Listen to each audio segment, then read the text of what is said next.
Hello, everyone. My name is András Vilmos, and I'm the manager of the IoT project, the organizer of today's event. Welcome to the second IoT Day Roundtable, which is dedicated today to IoT security standards and certification.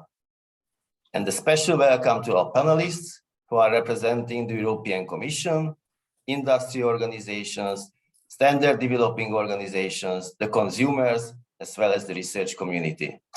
Today, we will have two roughly 90-minute sessions, each followed by a short panel discussion. And now I would like to introduce the moderator of today's event, Mr. Martin Schneider, who is head of testing at the business unit quality engineering at Fraunhofer Focus in Berlin. He's an expert of testing and security testing, also for the purpose of certification and alignment with standards. I've been working with Martin for the past 2 years in the IoT project, where he's leading the standardization and certification work package. He's not only an expert of IoT security, but he's also a very disciplined person. So I'm certain he will make sure that we will keep our schedule today. And with this, I will give the floor and the mic to Martin. Thank you. Have an insightful event. Thank you very much, András, for the introduction. Yeah, welcome to this virtual roundtable at the Global IoT Day. As András already mentioned, we have 2 sessions with great presentations from the leading organizations in Europe regarding standardization, certification, and security. I am the moderator and I will guide through this event. But first of all, something related to housekeeping. Please be informed that this webinar is being recorded. So what we will do with this, it will be published in the next week, and you will receive the link to the recording in the next week with a mail after the event. Then, of course, this event lives not only from the presentations, but also from your input. So please feel encouraged to raise questions for that. The Zoom tool provides a Q&A button at the bottom of the window, and there you can type your questions during the presentations. We will discuss then each of the questions in the subsequent panel discussion of each session. You can also, of course, then raise further questions, but do so as soon as questions come to your mind. So we have these 2 sessions. The first session is with from speakers from leading organizations in Europe, and the second session is from different people from the leading research projects regarding IoT certification and security. And the first presentation that we will hear right now will be held by Aristoteles Tavakis. He is policy officer in the unit Cybersecurity Technology and Capacity Building within the European Commission in Brussels. His work is focused on the implementation of the European Cybersecurity Certification Framework. And he will now hold the keynote on IoT cybersecurity standard and certification and related IEC policy. Please, Aristoteles, start your presentation. Thank you, Martin. I'm just going to be... Martin, I think you have to stop sharing so I can. Yep. Should now be possible. Okay.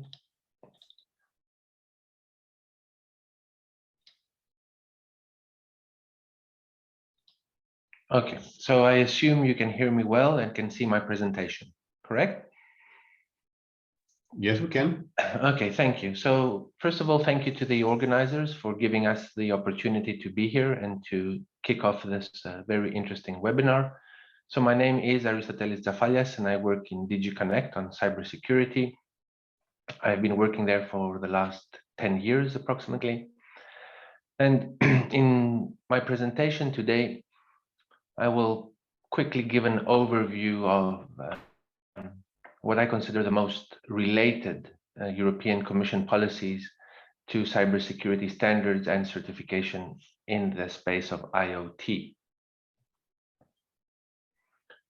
So our starting premise, our starting point for all these policies is that everything is becoming connected to the internet, and our dependence on connectivity and digital product and digitalization as a process is growing.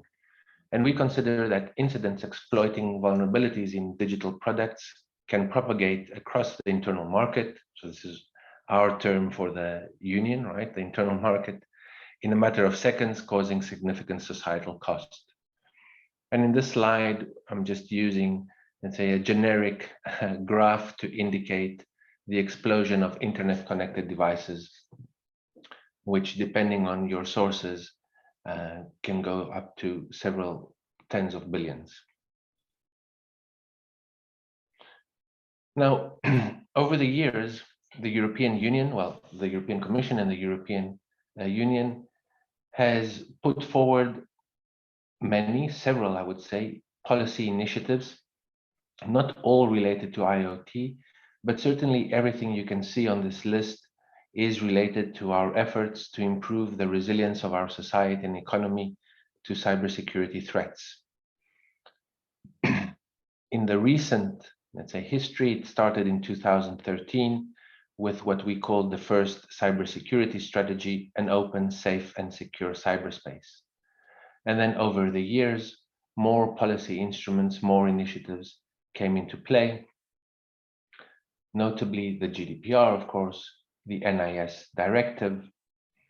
Then we had the Cybersecurity Act, and so forth and so forth.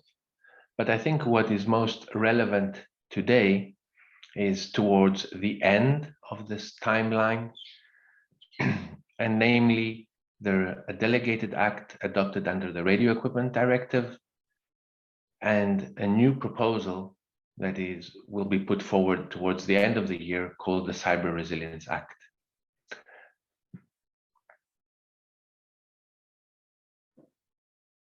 Now, this is a very dense slide on the Delegated Act on Cybersecurity and Privacy from the Radio Equipment Directive. Now, this initiative from the Commission was published, so ultimately the Delegated Act was published in the Official Journal on the 12th of January this year, and it will be applicable as of the 1st of August 2024. Now, I will not go into details about the Radio Equipment Directive and the Delegated Act, first because we consider it, let's say, a well-known initiative by now. It was more than 2 years in the making, but I will go through what I have here on the slides, just the main aspects. So in terms of scope, the products that are under the scope of this Delegated Act are internet-connected devices, toys with radio communication, child care equipment, and wearables. And what we are asking the manufacturers of these devices in terms of requirements is that they ensure that all these devices protect or contribute to the protection of networks and avoid misuse of resources, have the features necessary to protect the privacy and personal data of users and subscribers, and also contribute to the protection from monetary fraud. Now, since we are talking about standards and certification, right? Starting with the standards, so a standardization request that usually follows adoption of these product-related legislation will be addressed to our European standardization organizations.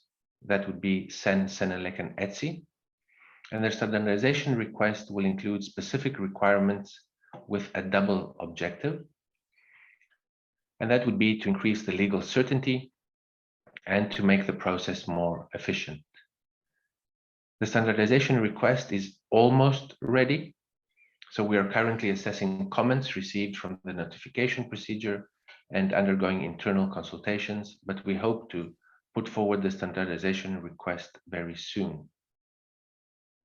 Now, in terms of conformity assessment, if the manufacturer chooses to use one of these harmonized standards, so a harmonized standard is a standard that results from a product regulation, then the way that a vendor can demonstrate conformity and get this presumption of conformity would be self-assessment. But third-party conformity assessment is in any case and on a mandatory any case available, and is mandatory if the manufacturer does not choose to use a harmonized standard, or the harmonized standards do not cover all the identified risks. Now, on the agenda, there are other speakers that will also speak to the Radio Equipment Directive and the role of standards and certification, and I'm therefore looking forward also to the panel discussion. But what I would like to focus on today, and to reach out to the audience and to the panelists, is about our new initiative called the Cyber Resilience Act. And as you see on the title of the slide, we consider this a horizontal cybersecurity product legislation. So the overall objective of the CRA, of the Cyber Resilience Act, is common European cybersecurity standards for digital products and ancillary services that are placed on the internal market. So in terms of scope, as you can see, we are going way beyond what somebody would consider IoT. So we are considering all digital products and ancillary services, including tangible, like hardware, but also intangible products, which we would call non-embedded software. And for those of you wondering what an ancillary service is, it's a service without which possibly a hardware product would not function. So for example, if you have a web camera, it would be the service behind the web camera through which a user would access the feed. If we're talking about some kind of smart controller, it would be the app on the phone through which you would then control that. And how are we going to do this? Well, we're going to follow what is well known as the new legislative framework, mostly, by defining and mandating a set of essential cybersecurity requirements to be complied with before placing the products on the market, but also that will have to be complied to throughout the entire product lifecycle. So these are things that regard the maintenance, provision of updates, etc. And we are combining this with what we consider a risk-based approach to conformity assessment. Now, if all goes well, the Commission proposal is tentatively scheduled for September 2022. So that's the date when the Commission will be publishing its proposal for this regulation, which of course then will be followed by discussions with our co-legislators in the Council and in the Parliament. Now, since we are here to talk about standards and certification, I thought the best way to illustrate and say where standards come into the CRA would be to use a few pieces of text that I have extracted from the questionnaire from the ongoing public consultation on the cybersecurity of digital products and ancillary services. And there's a link and a QR code, because we are in the times of QR codes, at the end of my presentation. So as you can see here, this is text from a question asking citizens and industry and everybody, so this is a public consultation, on their views of what could improve cybersecurity in digital products. So we mentioned, for example, procedures, development, security by design, security by default, a software or hardware bill of materials, updates, vulnerabilities and vulnerability patching and handling, vulnerability disclosure, but also that products must feature all necessary functional and also non-functional security requirements. So just to clarify, this is not, let's say, part of what you're looking at now is not the law. It's the questions we are asking in the public consultation on what you, the audience, everybody here on the panel, considers appropriate as measures to improve cybersecurity overall in digital products. And of course, behind any of these, there are requirements for standards. So standards for functional and non-functional security requirements, standards for procedures such as secure development, vulnerability disclosure, standards for a bill of materials if eventually it features in the final regulation. So it's absolutely clear that for the purposes of the CRA, we will need a lot of standards. That is not to say that standards are not already out there, which of course we can rely on. And I know that my speakers on this panel from, and I'm thinking primarily of Gisela from ETSI, will of course be presenting one such standard, which is closely related or usable under what we consider would be the Cyber Resilience Act.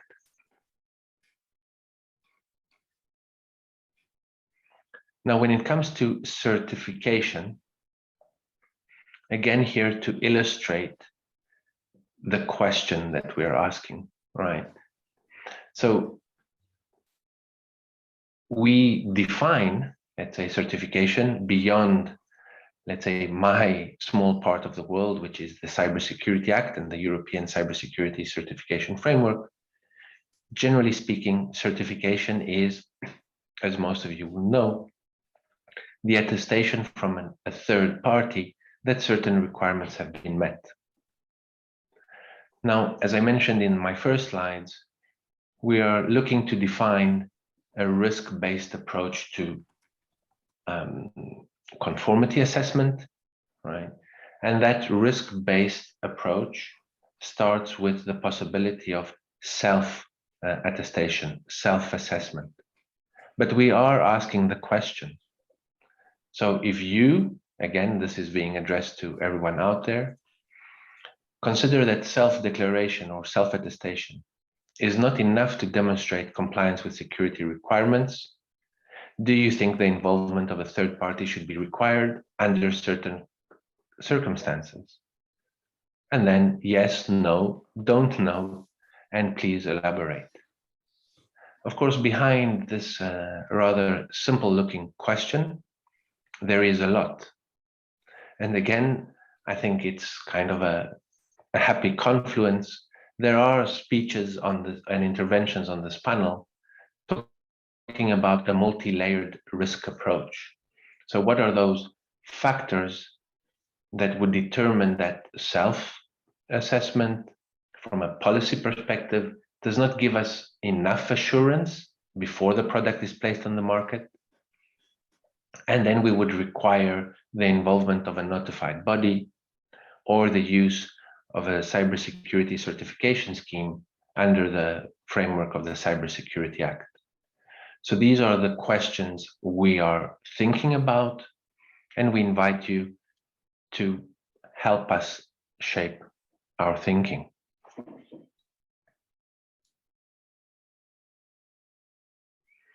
So this brings me to the end of my rather short keynote. So as I mentioned, the CRA, our proposal will be put forward in September if everything goes well. Now there is an open public consultation that is running until the 25th of May, which also addresses, as I showed before, questions on standards, on requirements, and conformity assessment procedures, including certification. And we are very much looking forward to receiving your views on these issues. So there's a QR code that works, at least it worked when I tested it yesterday, and a short URL. And I hope that you don't wait for the upload of the slides on the site of this project afterwards, but you take a screenshot of both and quickly jump in, provide your views, so we can come up with the most appropriate proposal in September. And with that, I would like to thank the organizers again and the audience for this time and the opportunity to present our thinking and our policies. Thank you. Yes, thank you very much, Aristoteles, for this very interesting presentation about the upcoming CRA. I also would like to encourage the audience to participate in this public consultation and follow this link provided by Aristoteles. Okay, thank you very much. So we're coming to the next presentation, the next keynote that will be held by Philippe Bloch from the ENISA. He worked for the French National Cybersecurity Authority for nearly 20 years and has joined the ENISA in 2019. And there he develops new EU certification schemes introduced by the Cybersecurity Act. Philippe Bloch will, with his presentation, indicate how we should present IoT cybersecurity certification strategy from the ENISA standpoint. So please, Philippe, this is your stage. Thanks, Martin, for the introduction, and thanks again for the opportunity to present our views. So let me share my slides. So hope you can see my slides. So I won't insist too much on the benefits of EU certification. However, there are lots of benefits from certification that can be achieved, such as trust building for users of certification of certified solution, transparent EU harmonized procedures, clear objectives that need to be used in the schemes, as defined, for example, in Article 51 of the Cybersecurity Act. It's also, as an activity, contributes to a more sustainable, resilient society. It also is a business facilitator for industry that has a wish to comply with some security requirements. Also, it's a business development for CAPs, conformity assessment bodies, that can benefit from this opportunity to develop both testing activities or auditing activities and certification bodies activities.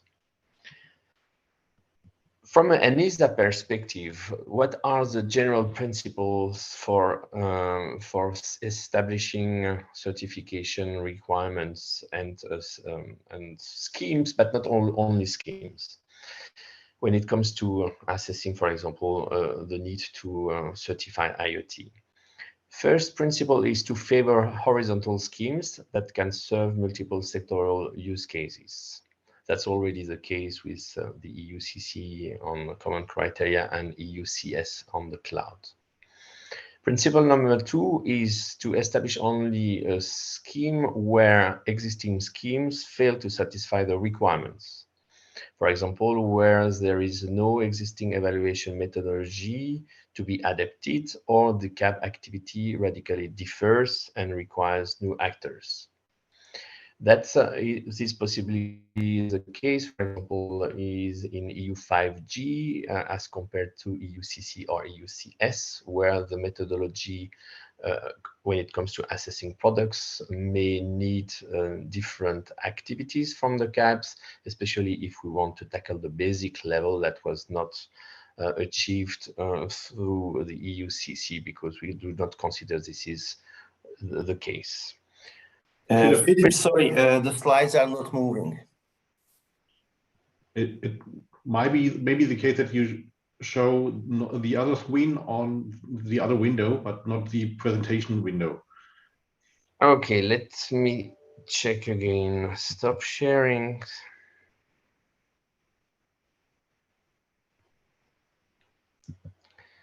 So, okay, so I should share my entire screen, right? No, you can just show your file, what you are presenting, and then you can show it in presentation mode. I don't have the share possibility anymore. Okay. Does it work this way? So we just see the PowerPoint window. So you need to go forward there. We don't see a presentation, the presentation mode. Yeah, okay. And there? Better? We see at least a second slide now with the benefits of EU certification. So I hope this is fine for the audience. And this one, do you see the general principles? No. We see the PowerPoint window itself with all the toolbars. Oh, you are not on presenter mode. You are basically presenting the set of slides, and when you move, it seems it doesn't move. Can you move to slide 3 so that, okay, so it moves.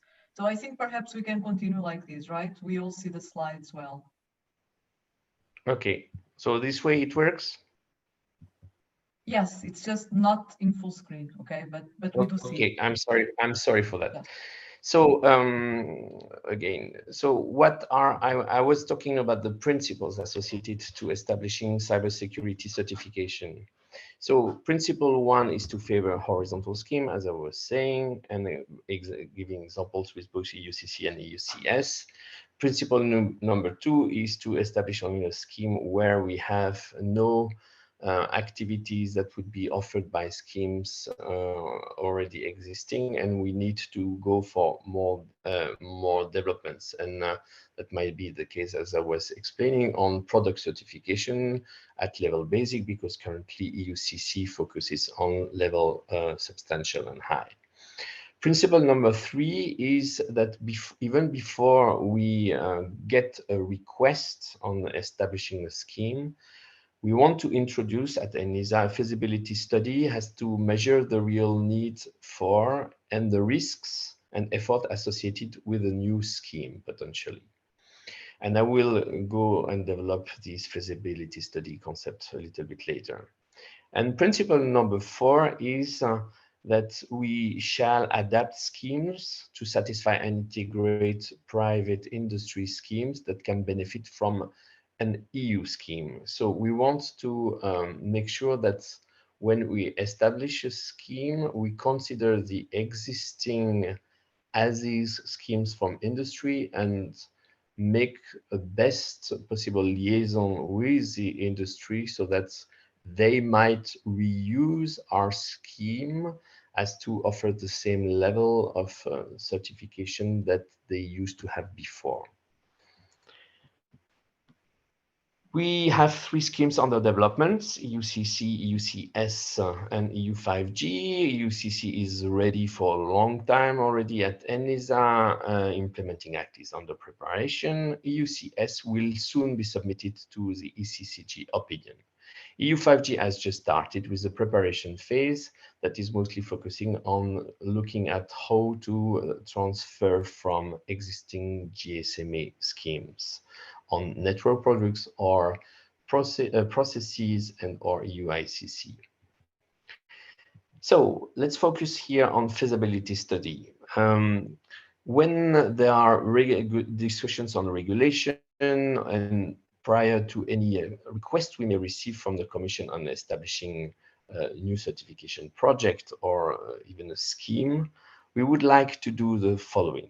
First, we would like to provide a market analysis composed of what are the users' requirements, what are available offers in terms of existing solutions, and so what the market offers, what are existing national and international schemes.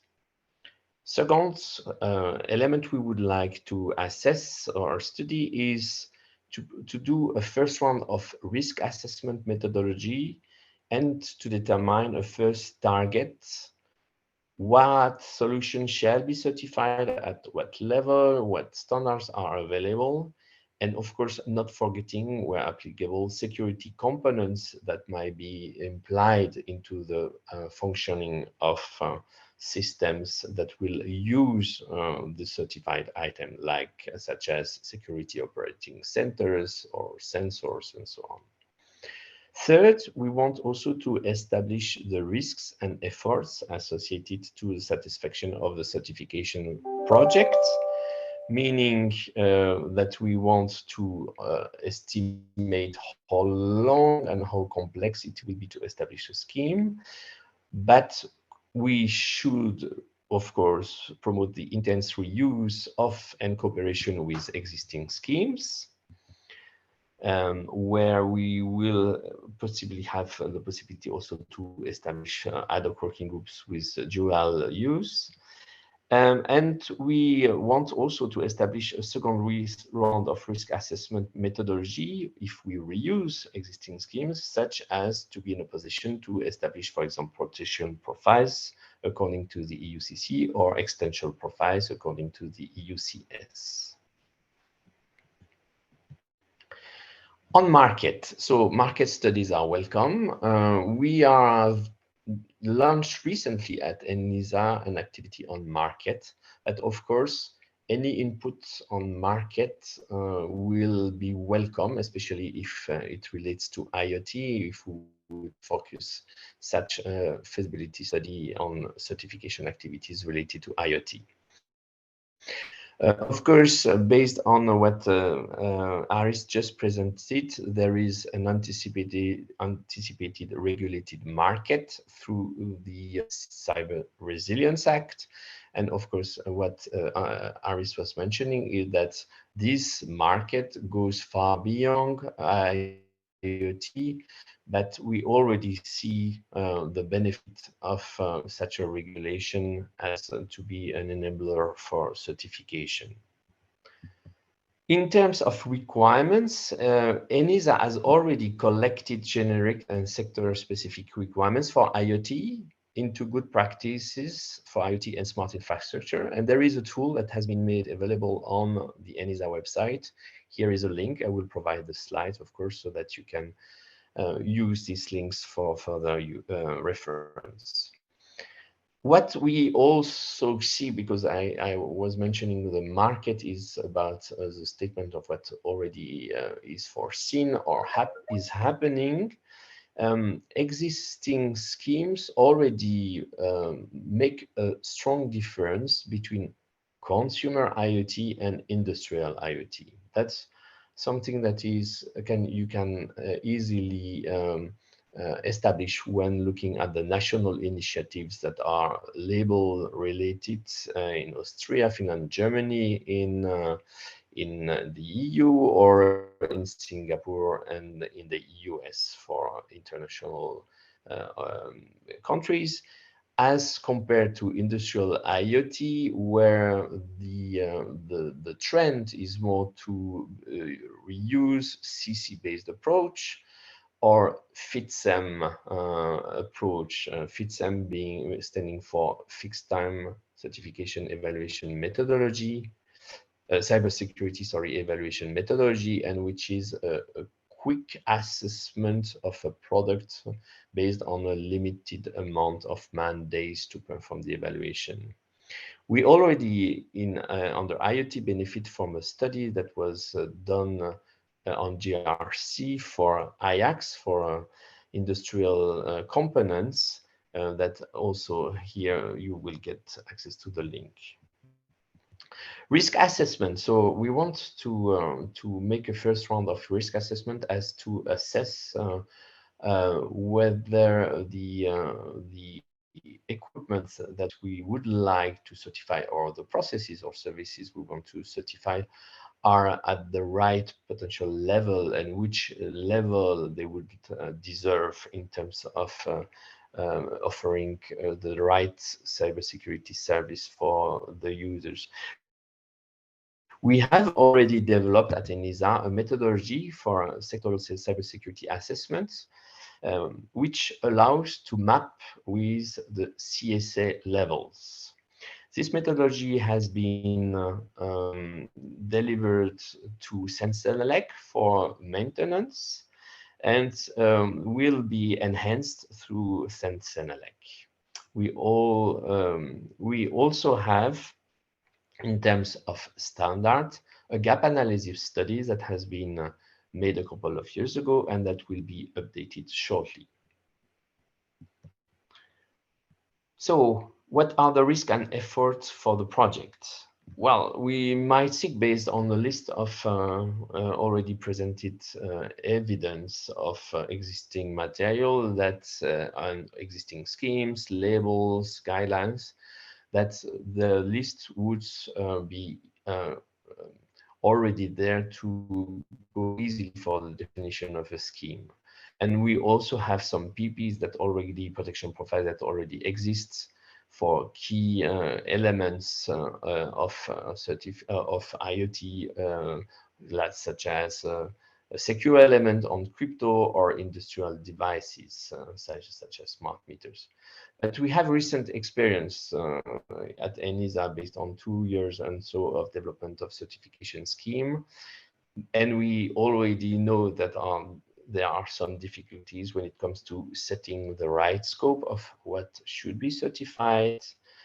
For example, in IoT, do we consider the device? Do we consider the network? Do we consider the apps that as I was mentioning, the ancillary services that are used to manage the IoT? Do we consider the backend and the cloud and so on? We also have always the difficulty to map risks, and with the proper solutions we want to certify. So we wish also to develop the capability for the community to harmonize the understanding of the risks. We also have the need to proceed to gap analysis of current schemes or labels, so that we make sure they will match the Cybersecurity Act requirements. And of course, we must have also standards and harmonization interpretations of the standard that will cover the full spectrum of what we wish to certify. There are lots of big questions then that we intend to cover.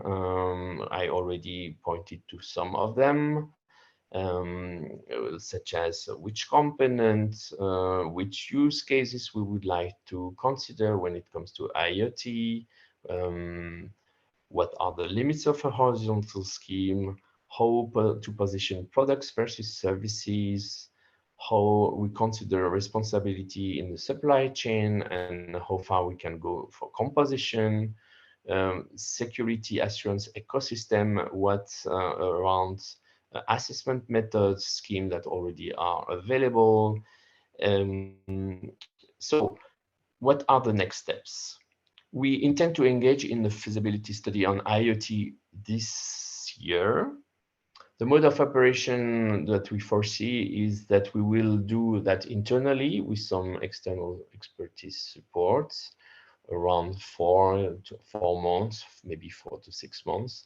And then we would like to publish our study, our feasibility study, for open public review and set up a conference to present the outcomes of the study and discuss the comments. That concludes my presentation. Thanks for your attention. Many thanks, Philippe, for this very interesting presentation. I guess there's much more to say. And we will have time to discuss a bit in the panel discussion at the end of the session. So the next presentation then will be by Dr. Gisela Meister. She works as a senior security consultant on behalf of Eurosmart and is responsible for several standards published by the ETSI and also involved in further SDOs. In her presentation, Gisela Meister presents the ETSI EN 303-645 series and will the companion for the conformity assessment in the context of the RID directive. So, Gisela, it's your stage. Yeah, thank you very much. Can you hear me? Yes. Oh, that's fine. Okay, so thank you very much for your nice introduction and of course for the very good presentations of Aris and Philip, which builds a bridge or are building a bridge to my presentation, hopefully, I would say. So as you said already, I would like to introduce the EN 3.3645. That is a standard provided by ETSI regarding cybersecurity for consumer IoT, the baseline requirements. And the intention was really to establish a common baseline across the European and, of course, international countries and market, and raising the bar for all consumer IoT devices from near zero to a reasonable level, I would say. Of course, the known major attacks involving consumer IoT should be covered and are covered. That means the Mirai and more recent botnet and so on attacks are included, or the requirements to mitigate this. And yeah, and we have additional security and privacy best practices included, which is very important as well for respecting the GDPR, for instance. Concern was as well laid for the accessibility to the SMEs. That means that there is, besides the possibility, of course, to use third-party evaluation certification as well as self-assessment. The outcome is very much focused, outcome-focused provisions, and they have, of course, the challenge that they have the necessary flexibility, are meaningful, but nevertheless has to cover all consumer IoT, which is actually a lot, and a lot different devices with different capabilities. So let me just give you a flavor. I do not want to go into details, and it's not possible for my time slot to do so actually. But I want to nevertheless give you a flavor to see, okay, what is the content of the EN? You see that are requirements. The first three, what I like to mention, no universal default password, implement means to manage report of vulnerabilities and keep software updates are even already included in legal context, for instance, in UK. Then I would like to add a bit about how to implement the EN. There's an there's an annex for the architecture where you can see, okay, what is the context, and there's a guidance how to implement the provisions. For instance, you have to implement the must conditions, that mean all 33 requirements, and there are recommendations. And what is actually new, or was actually new, that you have to give for each recommendation a rationale if you cannot implement it. Maybe, for instance, if you have a constrained device which has not the capability for doing so. Conformance statement, there's a template which you can use as a pro forma, and gives you a hint how to fill the conformance statement. That is all about the EN. And we said in the beginning that this standard is not standalone, but it has accompanied standards already. So the EN has already provides a template for verticals, what you can retrieve from the Etsy IoT home website. So that for verticals you can see how to rely on the Etsy EN, and the already mentioned assessment specification, where it's honored to be the rapporteur of, is reasonable to be used for self-assessment, for in-house testing, and as well for independent evaluation. And there is as well already a template just published directly after the Cyber 29, which is really finished in today. So you see, next week you can, this is available. Then, as I mentioned before, there is as well an implementation guidance to meet the EN provisions, which may be interesting to have a look at. Additional vertical standards, and we have there already examples. For instance, the home gateway is published already. It's not quite IoT, but it uses the EN template and as well the test specs, the assessment specification as well. What is in the pipeline is smart locks and hopefully smart toys, where we will have a privacy enhancement necessary to be integrated.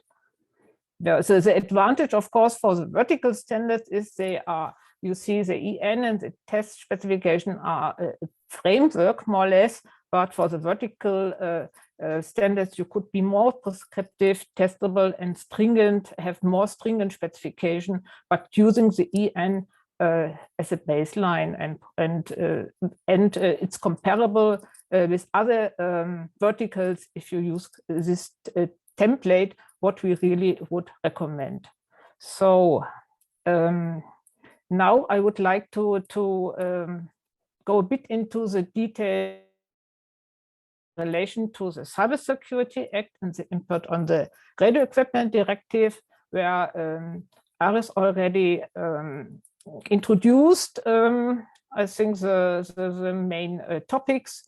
For the Cybersecurity Act, the EN was really designed to be under the Cybersecurity Act, and that was something what as well the EU Council conclusion added or gave a note about this, that the EN is an important step in direction to development standards support the Cybersecurity Act. And as I said before, just to summarize that EN 3.3 and the assessment specification are very well placed to provide the foundation of a basic level consumer IoT assurance, even more a baseline level, actually, what could really support consumers and as well the producers to have a reasonable level of security. So for the Radio Equipment Directive, you know, there is a delegated act already that is which provides or will activate the security requirements which was listed in the Radio Equipment Directive, and the EN can, of course, inform the development of such a harmonized standard. Of course, one has to say that it cannot be used as such, because as I have showed you, that there are not all requirements are mandatory, but half of them are recommendations, and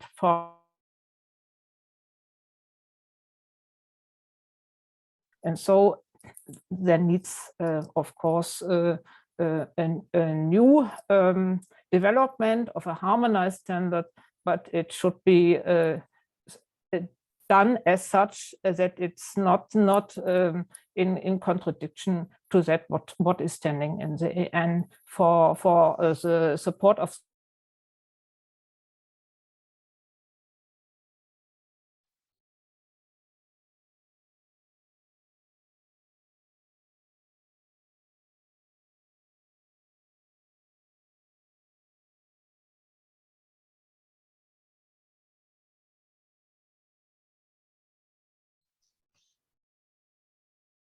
So for me, at least, the video stream from Gisela stopped.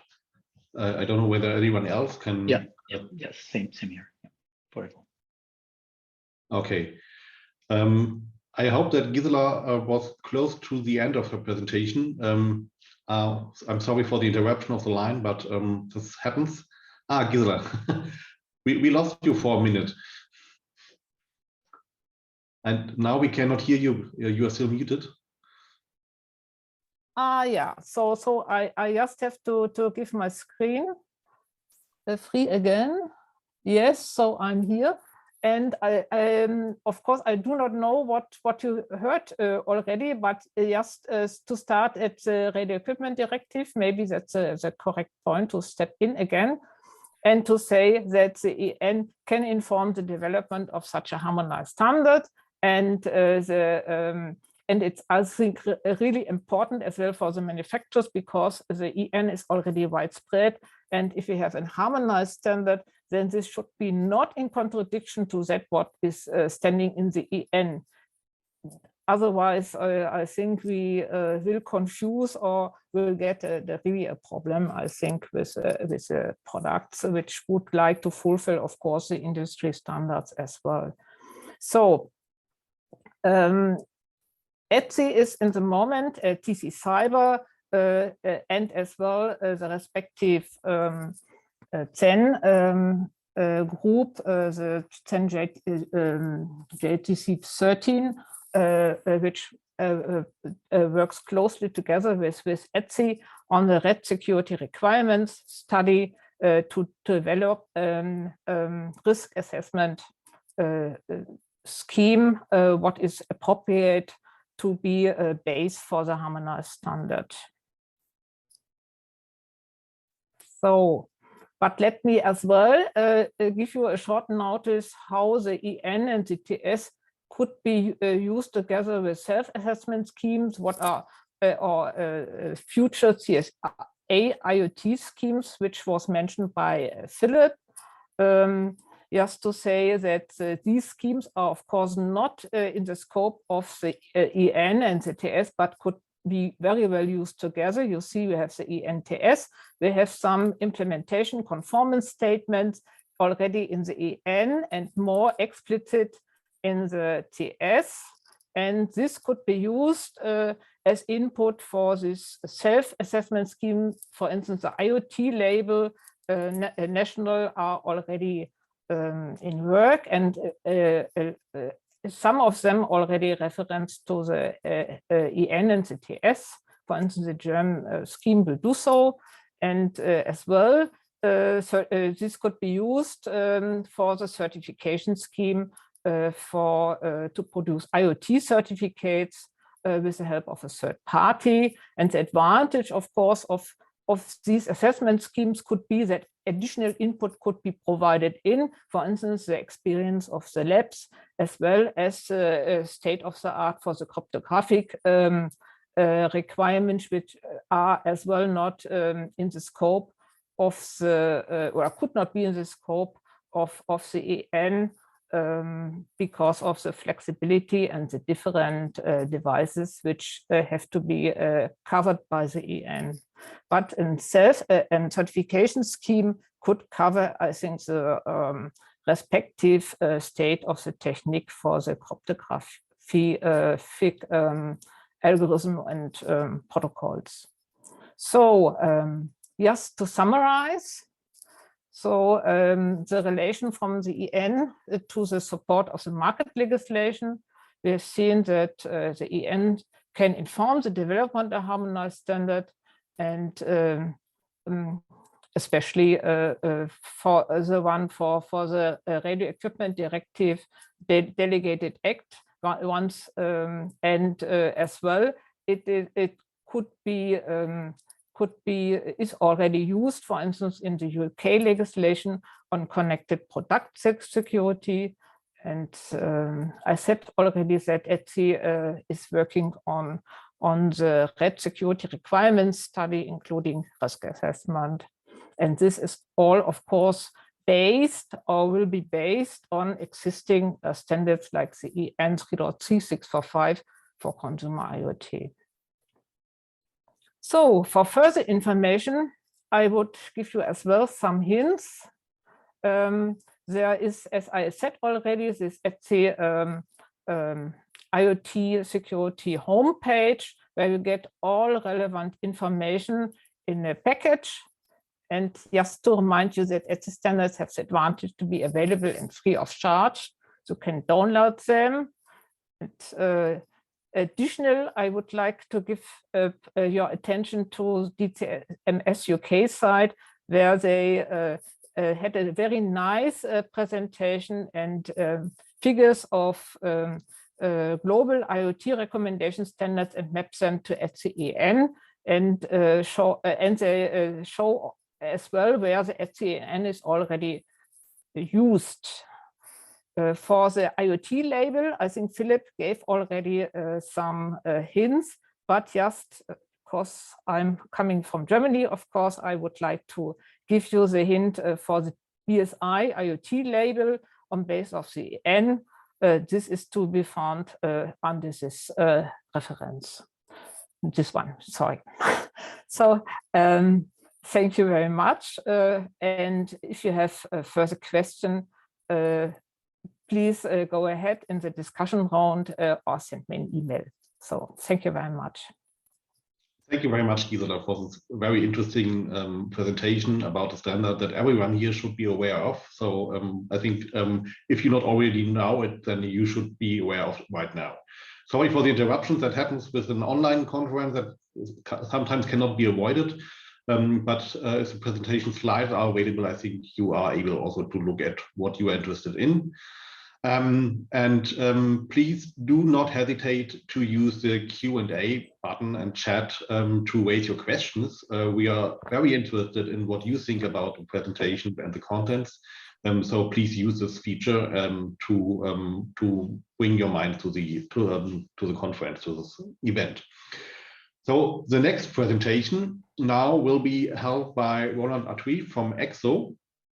He's managing director at Red Alert Labs and co-chair of the working group 1.1 at EXO. He's a cybersecurity certification expert with more than 15 years of recognized achievements, with a mission to bring trust to the IoT. He's also behind the development of several IoT cybersecurity certification schemes and standards at EU and international level.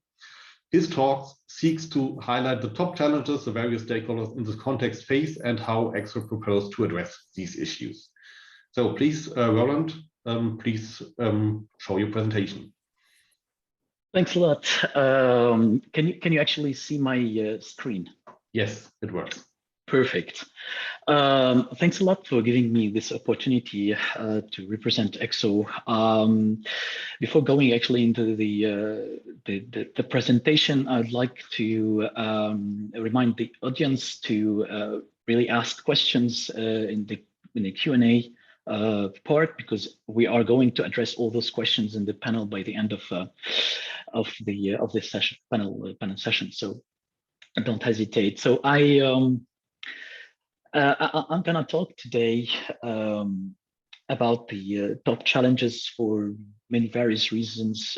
As you have seen, that we are at the stage where we have to remind again and again that we are facing specific challenges in specifically this connected world. We're trying to bring trust through different, through the legislations, through involving the different parties, the stakeholders. So we know that the benefits of certifications for the EU cybersecurity industry cannot be overstated. Vendors, customers, cabs, and even regulators all benefit from this well-structured and open market that will improve the baseline security posture for ICT products. But this is actually going to be more impacting for IoT domain because of the wider range of diversity in products and the service offering. So certification under the Cybersecurity Act has several advantages for involved stakeholders. Customers indeed would have the means to rely on certifications to ensure a certain level of confidence and that specific security requirements are met. The vendors from their side would be able to demonstrate through the certification that their IoT product fulfilled the requirements and the level of confidence required. And finally, the CABs, or the Conformity Assessment bodies, will be able to provide a level of transparency through the independent conformity assessment activities. So despite the advantages of the certification, it also comes with different challenges indeed. So in this presentation, I'll be going through some of the top challenges. They are really selected, faced by various stakeholders. And these are really based on the feedback from EXO members active in different working groups. So the idea is to give you also a sense of how we're going to face, or hopefully maybe avoid those or eliminate such challenges. So at the end, I will make a case of both solutions that EXO is proposing to address these challenges. So from the customer perspectives, so these are the buyers of certified products, connected products. It could be the businesses, but also the consumer end user, right? Labeling will be a key challenge, right? So a trusted label is a mark that is supposed to provide to this consumer of IoT products information about the product level of security and privacy. Such trusted label could be similar to the labeling system used today to indicate, for example, the energy efficiency of various appliances in the EU. But the main challenge in cybersecurity certification labels are that they could be hardly understandable by ordinary customers. So cybersecurity is indeed not static, nor it's easy to prescribe. Each market has its own set of challenges. So implementing a trust label runs the risk of oversimplifying somehow the cyber threats to the customers by giving them a false sense of security in products.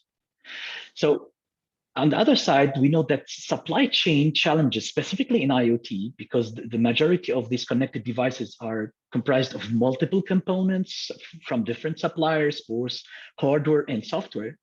So supply chains present a sort of weak link for cybersecurity because organizations cannot always control the security measures taken by supply chain partners. The majority don't have time, capacity, budget to do that.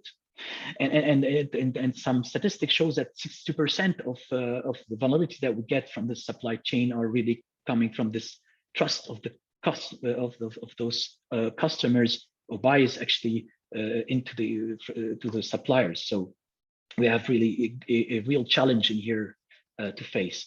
So how do we allow customers to make up the right decision? How could labeling help in creating trusted supply chain?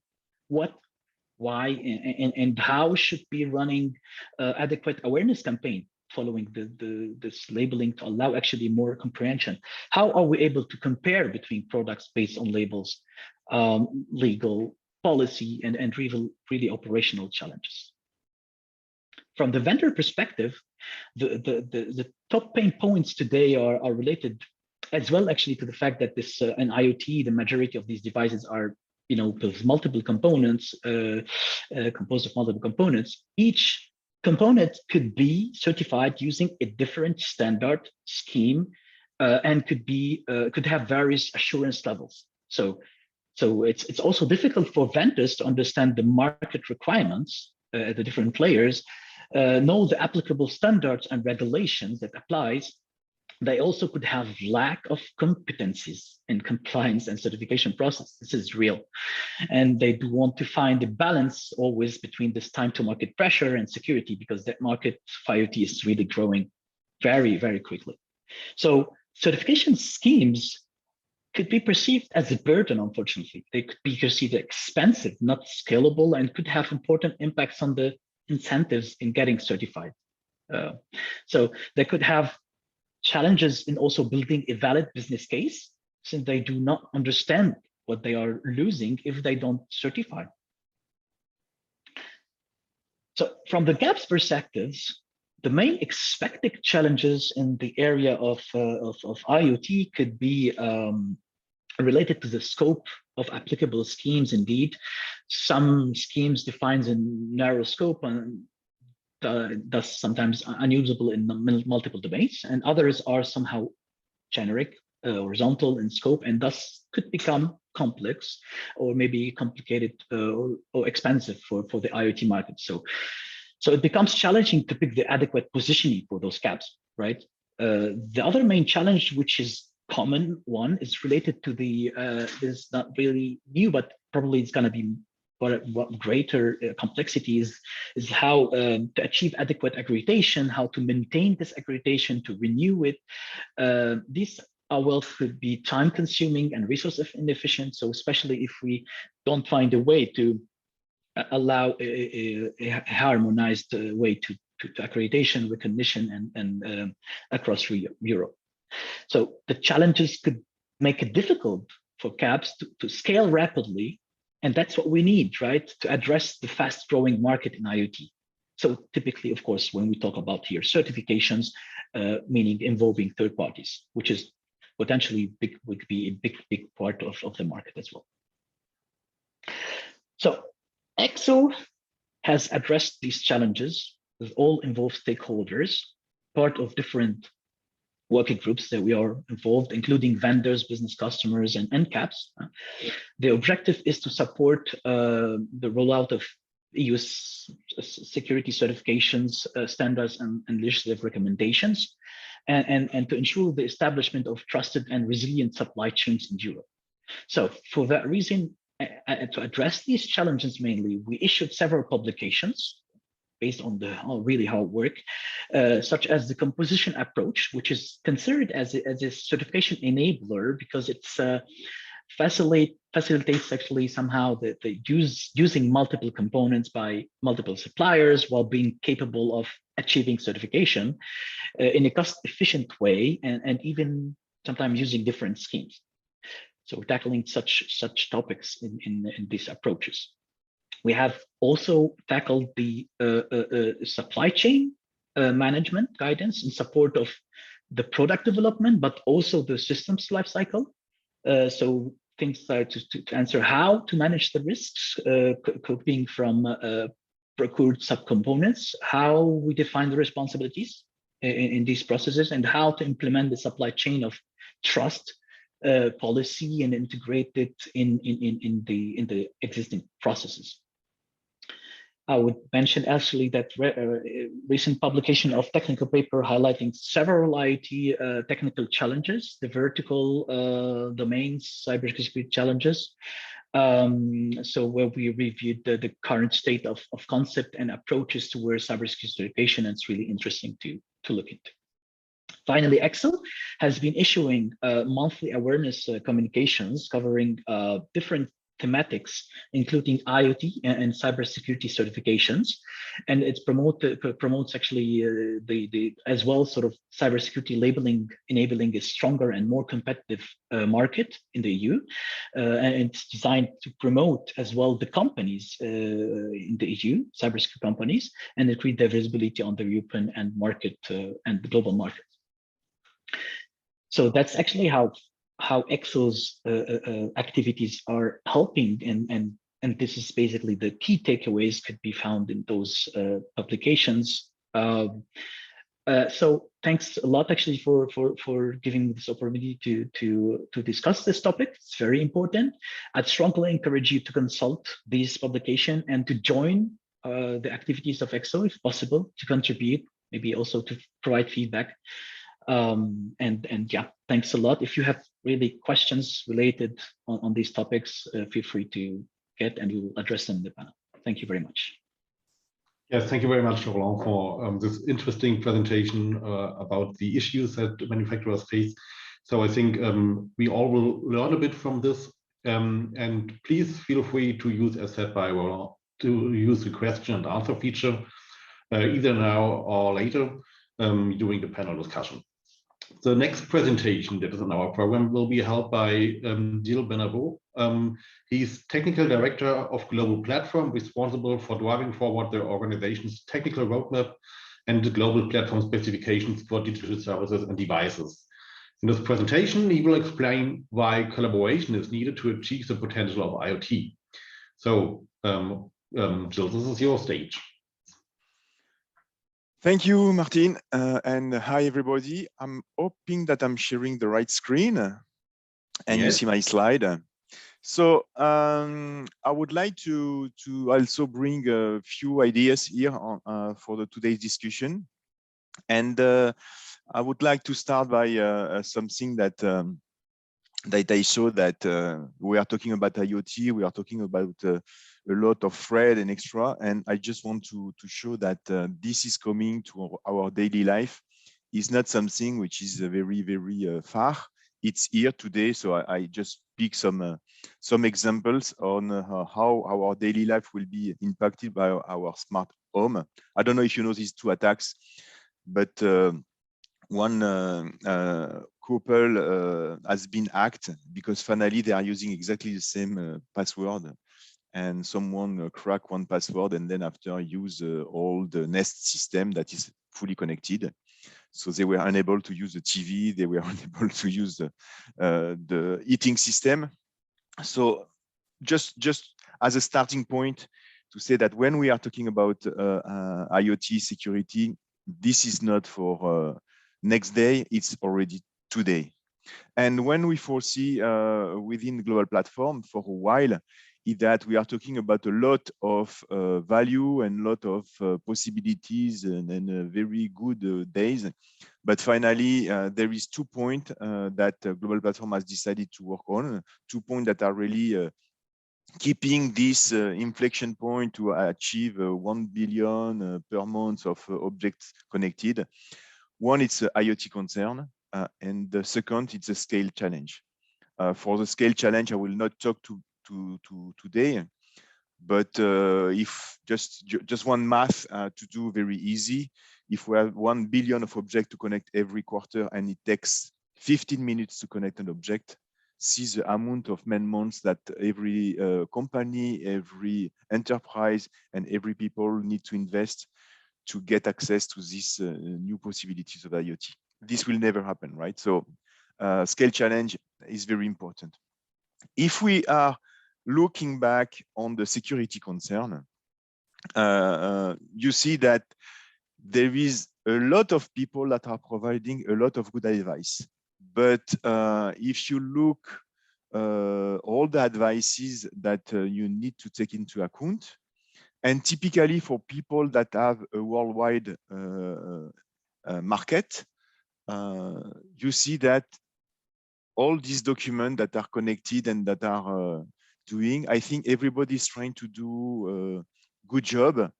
But if you are looking at the worldwide level, which is really the view of global platform, definitely it's not possible to manage that. So definitely we need to do something to make it more simple, to make it more clear, to align.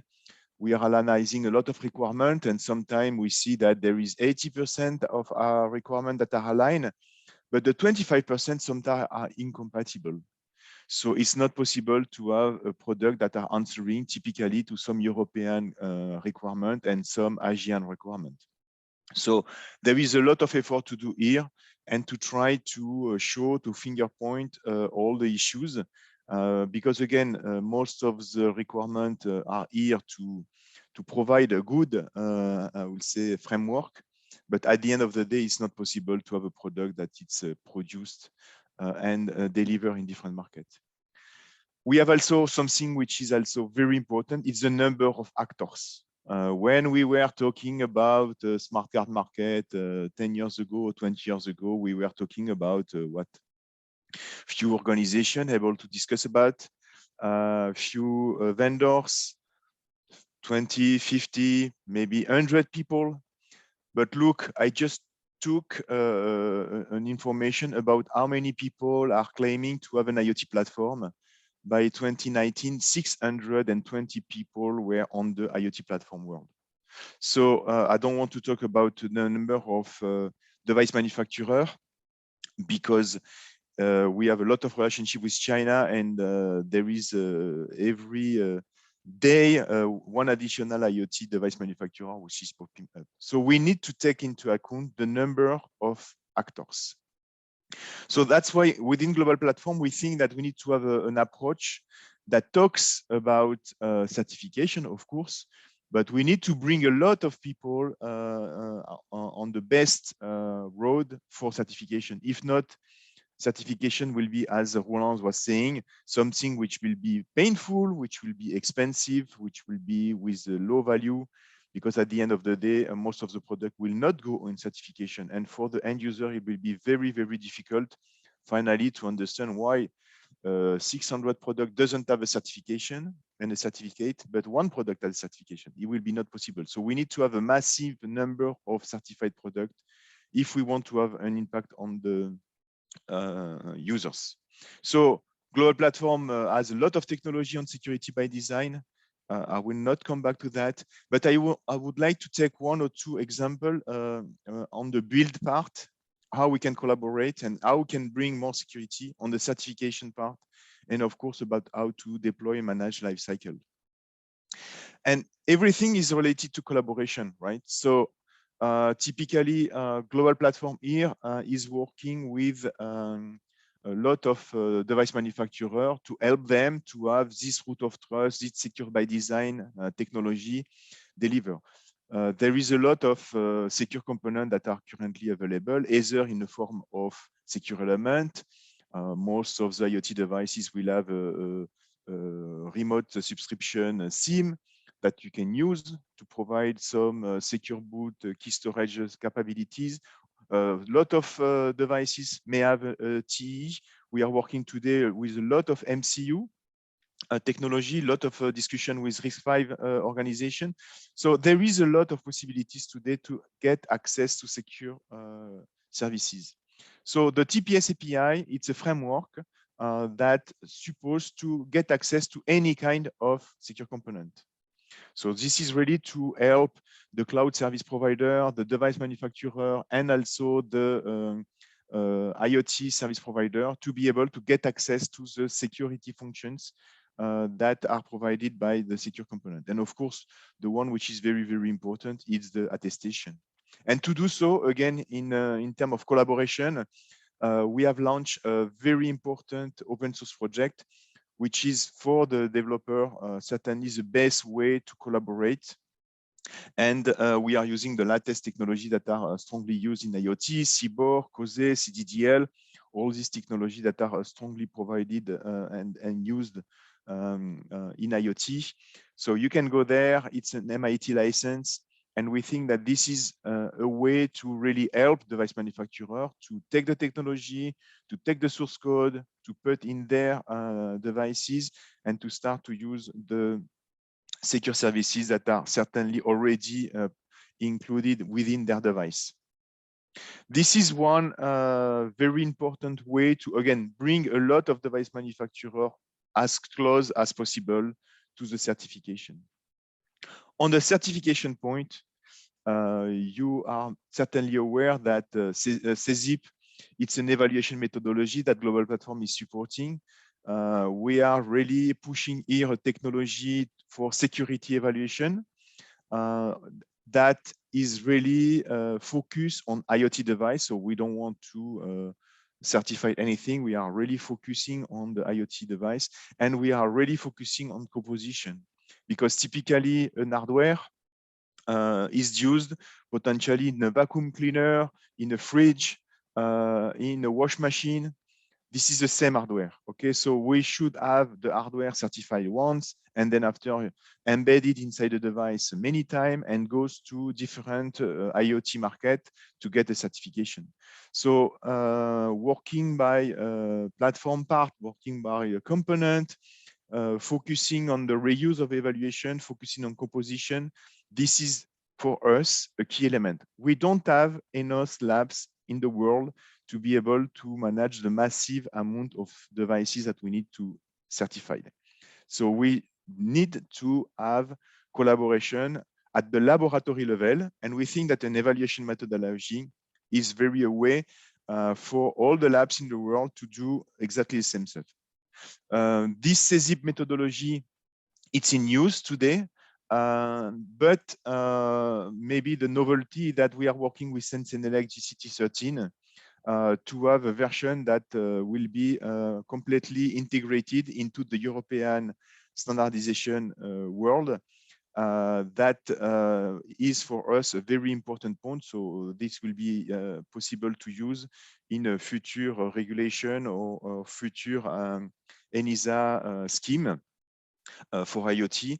This is very important. And of course, this evaluation methodology focus on all the IoT standards. This is why I would like also to come back to something which is important. Today, we try to manage a matrix of requirements. We have within CESIP, there is these 6 security functions, high-level security function, and we are doing the mapping with all the different schemes that are, requirements that are available today. So of course, we have started by the 303.645. So Gisela will be happy. The document is published. You can go on the, there is a link here. So when you will have the slides, you will be able to get the mapping for 303.645. The mapping with the NICS 8258-59A is already available. We are starting some discussion with IOXT. We are starting some discussion also with one protection profile, which is used by a main player, which is a edge computer node protection profile. And we try to detect all the requirements that are incompatible. And typically, we already find some incompatibility between different regulations or between the different requirements. that will make a product not compatible in two different markets, which is an issue. So we will try slowly by slowly to raise the incompatibilities and to be able to provide input to government or to standardization to say that, guys, do you really need this requirement because this is incompatible to most of the other requirements, or you have an impact with this country and extra. If you go to the Global Platform website, you will see that we are also accelerating the collaboration with PSA certified, which is a very strong ecosystem on ARM, which is using also a lot of open source and which is used by a lot of device manufacturers. So I think here we will have a strong impact with CZIP to very quickly show that this evaluation methodology may be applied in multiple schemes. So this is the point on certification. The last part, and I think Roland talked about that, it's the labeling.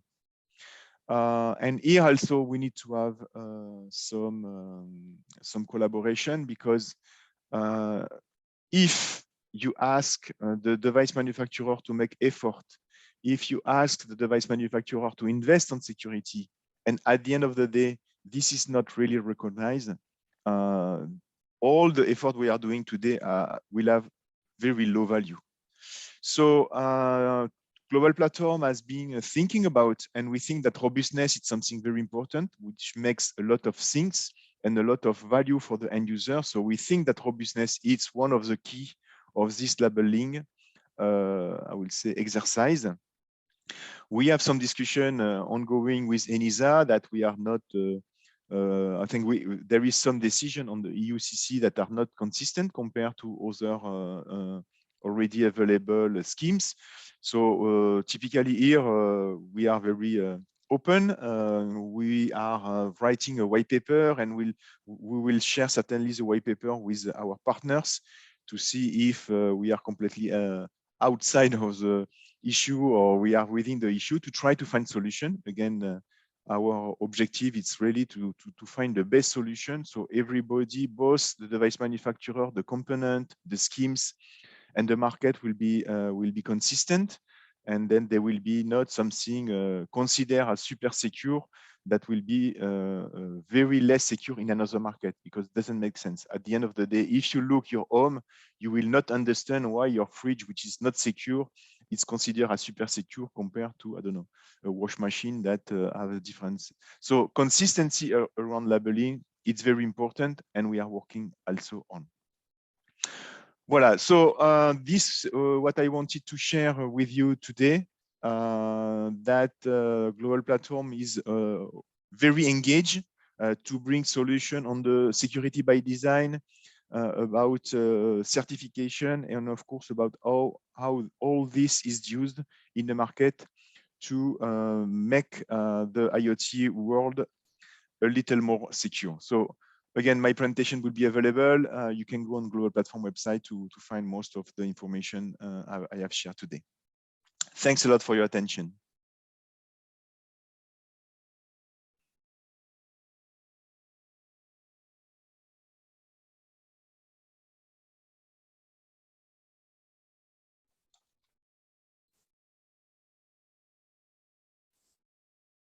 We can't hear him, Martin. Martin, we cannot hear you. Oh, thank you. I hope you can hear me now. Yes. Okay. Okay. Thanks, Jill, for this very interesting discussion, and for the and for the efforts and the noble goal you have with supporting the market players in their cybersecurity efforts. So I think it's very useful for all of us, and I hope we can also discuss a bit in the panel discussion afterwards. Okay. So the next presentation is made by two presenters, or two authors at least, Arthur van der Wees and Jacques Kruse-Brandao from IoT.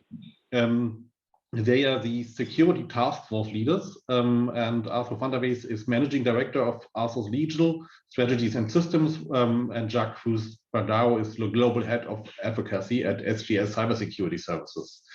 And they, together with the IoT working group on standardization and policy and strategy and certain relevant other external organizations, They have developed a device-centric IoT security risk spectrum mapping tool, and that is now being presented by, I think, Arthur. So the stage is yours. Thank you. Thank you, Martin, and good morning, everybody. Thanks for inviting us. I will kick off. Jacques will take over, and I will try to end the presentation within the 10 minutes that we have. We always talk about risk-based, and we definitely need to do that. It's a good approach. Very happy to hear about the CRA, the risk-based approach there. But risk is not a four-letter word. We sort of tend to skip over the word risk, and we thought to dive into that a bit more because there are multiple angles, multiple perspectives to it. So with this methodology that we have developed, we think we have a good starting point. So because it's always the question, where do we start here? We start with certification. Well, no, that is for a little bit later. We need to know what to certify, etc. So we think it's a good starting point. We're very interested in hearing your thoughts. We're of course also very happy with the life cycle approach in the CRA and of course other related regulations. We have the same approach as well, focusing on IoT devices, IoT systems, and services. So basically very much aligned with the CRA. We did not discuss this in advance and want to address two topics in this 8.5 minutes that we have left. First, what to verify and assure. So we'll not talk about the verification assurance. We had the previous presentation. We're going to have a couple more this very busy morning. Very nice program in my point of view. And then when do we need to do that? So to start there, I will give the floor to Jacques while I try to control the slide. Jacques, this is about the initially, what. If you know the what, then you can start moving towards the when. And for that, we developed a certain mapping tool. So Jacques, if you want to take over, I'll follow your lead. Thank you. Well, we looked into the risk spectra. So that means what kind of risk is related to an IoT device, to a connected IoT device today, as this is not clear to many manufacturers. Actually, they are looking for some guidance, and we thought about, okay, how could this guidance look like, and to what exactly are the criteria we need to check, and the output of this survey and several workshops was that we need to look from different risk spectra on one hand, and then we need to look into various risk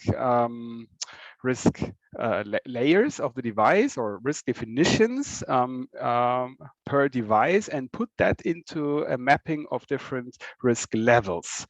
This sounds weird, but it is actually very simple. And I would like to give you a very short overview. Don't want to go into details. Please go to the next slide. So further on, just go through. Yes, thank you. So you see already that we look into the functionality, for example, or the data or the applications. I think Ares started today with explaining the auxiliary service related to an IoT device, talking about the service which is using the IoT device. But we also need to look into the intended use, for example, and the expected use, which might be different. So, but this is related to the risk of the device. And we all know that the legislative framework is focusing on the intended use, while if we want to address the risk related to cybersecurity, we of course need to look also into the expected use, and which is often the not intended use of a device. So additionally, we need to check whether the software related to the device, whether it's the firmware or the software, the application, is a very high complex software or is a very simple software because it's related to the risk. And of course, we need to look into the life cycle, the various APIs, connectivities, interfaces, whether it makes use of AI capabilities or even functional creep. And we use these risk spectra. Per risk spectra, we then look into the technical details. And what are the technical requirements is for example, the hardware. how many physical connectors are related to that hardware. If you have one physical connector, then it's of course a different discussion or against whether you have several connectors. So similar, think about the smart home devices. I think we saw a very nice slide from Jill before of the smart home devices. Actually, if we look into smart home routers today, they do not use only one connectivity possibility, they use several of those. And of course, then you need to have a risk per connectivity of such device. If we look into the data, we may need to check whether there is a PII involved, so personally identifiable information, or even biometric data, like face data or voice data is involved and used by the device or by the associated software. This all is being mapped into different levels. We made it simple.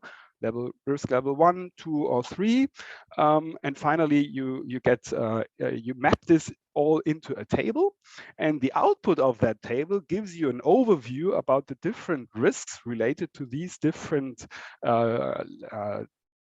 risk level definitions or technical requirements related to the IoT device and the associated software.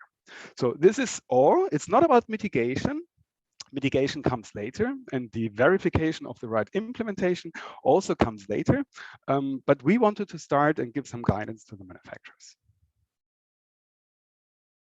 Thanks, Jacques. Totally spot on. And indeed, you could, for instance, with this output also see it or look at it as a mitigator to at least to identify, hey, if I mitigate to do a certain measure, I go to a lower risk level.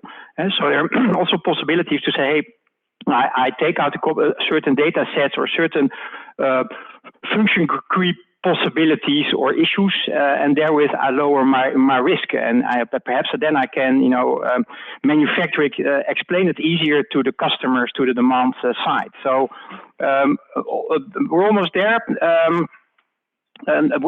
Basically, Jacques already mentioned. Now, check the various spectra. It's not always all the 15. You can come up with a couple more, of course, but perhaps sometimes they're a little bit less. You start with one, which is the connector approach from one IoT device, and of course, then you need to do this exercise multiple times if you're in a system environment, and generally we are.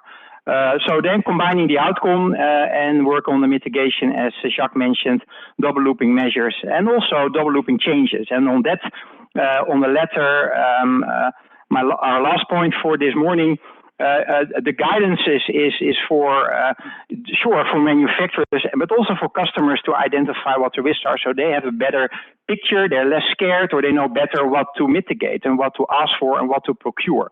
It's also better for a guidance for users, for society, and for policymakers. So the question now is, when do we do that? And of course, in a dynamic world, and IoT devices, except for sure, the risk profiles changes not all the time, but can change a lot of time. So when it's sourced, manufactured, integrated, when it's made available to the user, then it's deployed.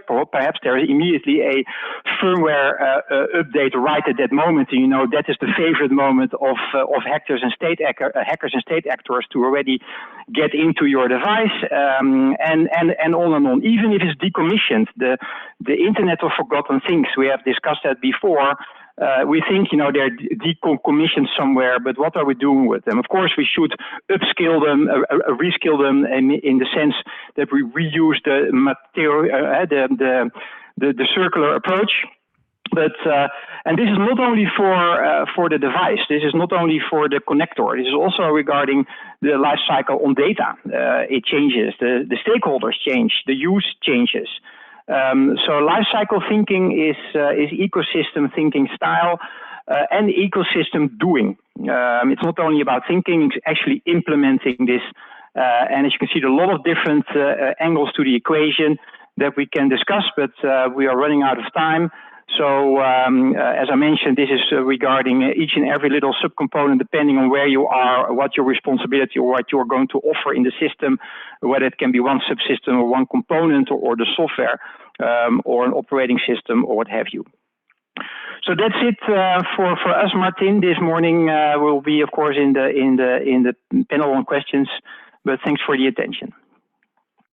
Thank you. Yes, thanks, Jack and Arthur, for this new perspective on how to identify risks. That's very insightful. I think please do not forget, if you have questions, if you have comments, please mention them in the Q&A chat, and then we can rediscuss them after the presentations in the panel discussions. Even if you put them to the chat, as one already did, that's fine, but don't keep your minds secret. So we are very interested in what you think about the presentations. So the next presentation will be held by Salam Mihari. He is Associate Partner and Head of Technology Consulting and Cybersecurity at Ernst & Young Consulting. He has extensive experience in cybersecurity and information security. He was a member of various EU and NATO boards for the protection of classified data and cybersecurity. He also was president of the National Security Authority in Hungary. And he will talk on the challenges of SOC in the context of IT and OT systems. So please. Thank you. I try to share my screen.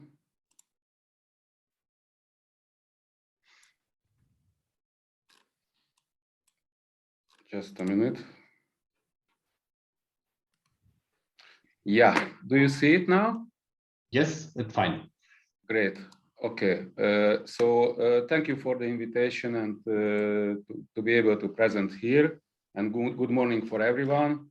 So I will talk about OT Security Operations Center. So this is the maximum regarding security operations centers on this level we can talk about. I think in the next 10 minutes I will try to talk about this center possibilities, and then I will be ready to answer your questions.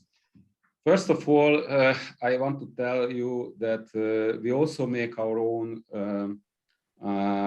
different types of analysis and yearly security questionnaires across the globe, but now I took a different one from Allianz. They also have a risk barometer each and every year, whereby the top 3 business risks, what you can see here on this slide, and you can see the first risk, which is listed, or the largest risk, which is listed by different C-level and high decision makers, are the cyber incidents. The second one is business interruption, and third one is the natural catastrophes. Actually, in the COVID period, in the former, let's say, 2 years, so business interruption was on the first place. This has been changed back this year. So we are living with COVID already for a longer period, and the cyber incident came back to the first rank. So regarding the different cyber attacks, what is the motivation? So the motivation can be viewed from 2 different sides. One is the collection of technical data, and the second one is the personal data. To be able to get to be able to carry out personalized attacks. So regarding the OT systems, the primary motivation behind the attacks might be the gathering of the different arts of data. So as opposed to classical IT systems, the main intent of these attacks is to gather this type of a data, like available devices or enumerating available services, finding any known, so well-known vulnerabilities in those systems or on those operating systems, or even mapping all of the technologies used within the infrastructure. So nowadays, against classical IT systems, the most common vector of attack is social engineering. where attackers try to usually gain access to personal data in order to compromise the system. In case of OT or IoT systems, however, the main focus of attackers remains on technology-related attacks rather than exploiting human weaknesses. So in this case, security operation centers have a different threat. Let's now take a look at the OT security operations center model. What is an OT security operation, one might ask? As you may well know, it is common practice in the case of traditional IT systems to secure the entire IT infrastructure with the help of a complex, centralized security system called Security Operations Center. So we know it already for several years. We are already, in this sense, on the level of the fourth generation. A traditional security operations center is built on the two pillars of detection and response. And the main function of a security operations center is to detect a broad range of technical attacks in a timely manner and to devise automated or expert-controlled responses managed centrally from one place for the entire IT infrastructure. In the world of IoT and OT, however, SOCs are built differently with many of same objectives, but different considerations. Their critical function remains the same. However, they have to factor in a multitude of small, insecure devices.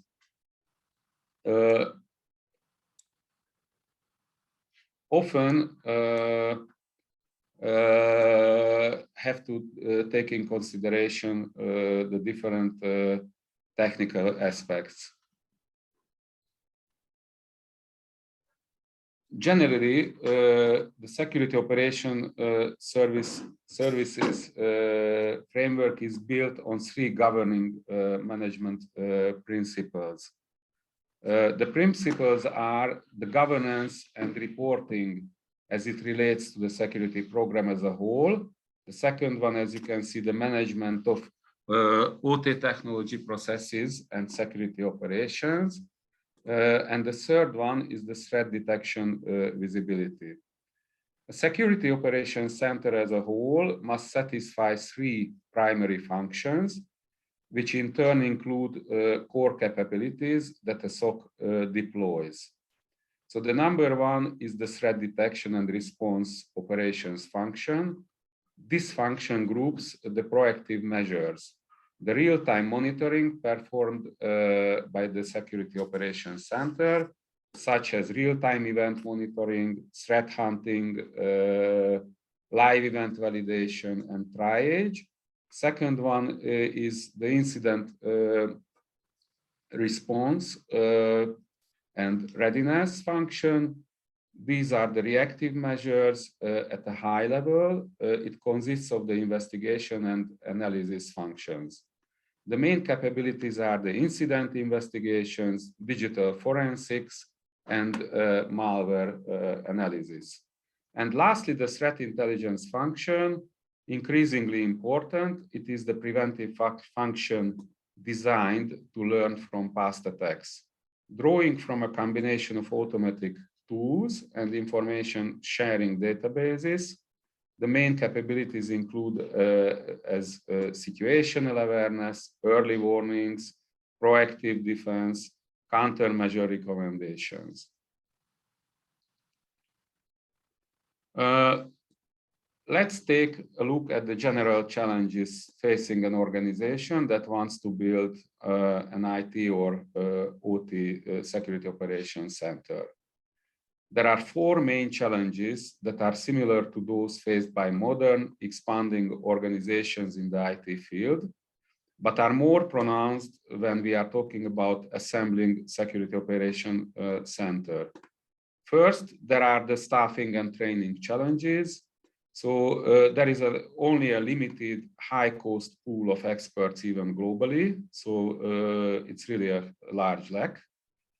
Employee retention is a constant challenge. It's challenge all over in information technology, especially in the security, and not to talk about IT and IoT, which is far not so common.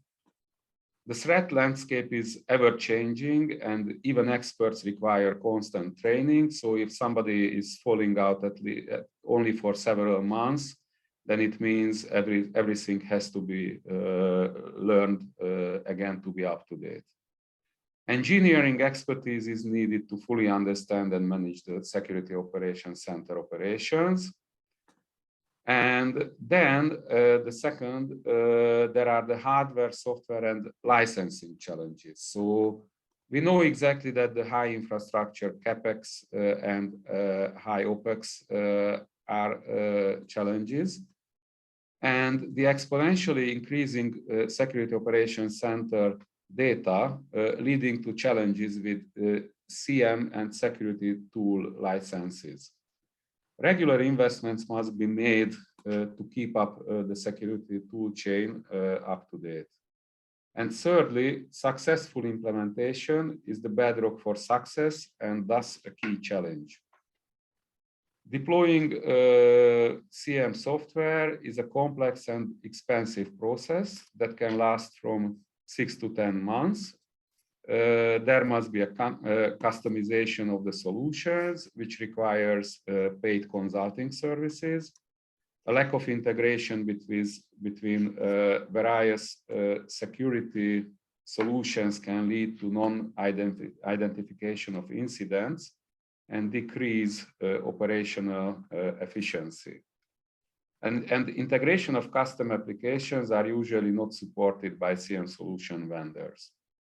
And lastly, the fourth, there are logistical challenges as well, such as the need to set up a dedicated working area for IT, OT, security operations, and analysts.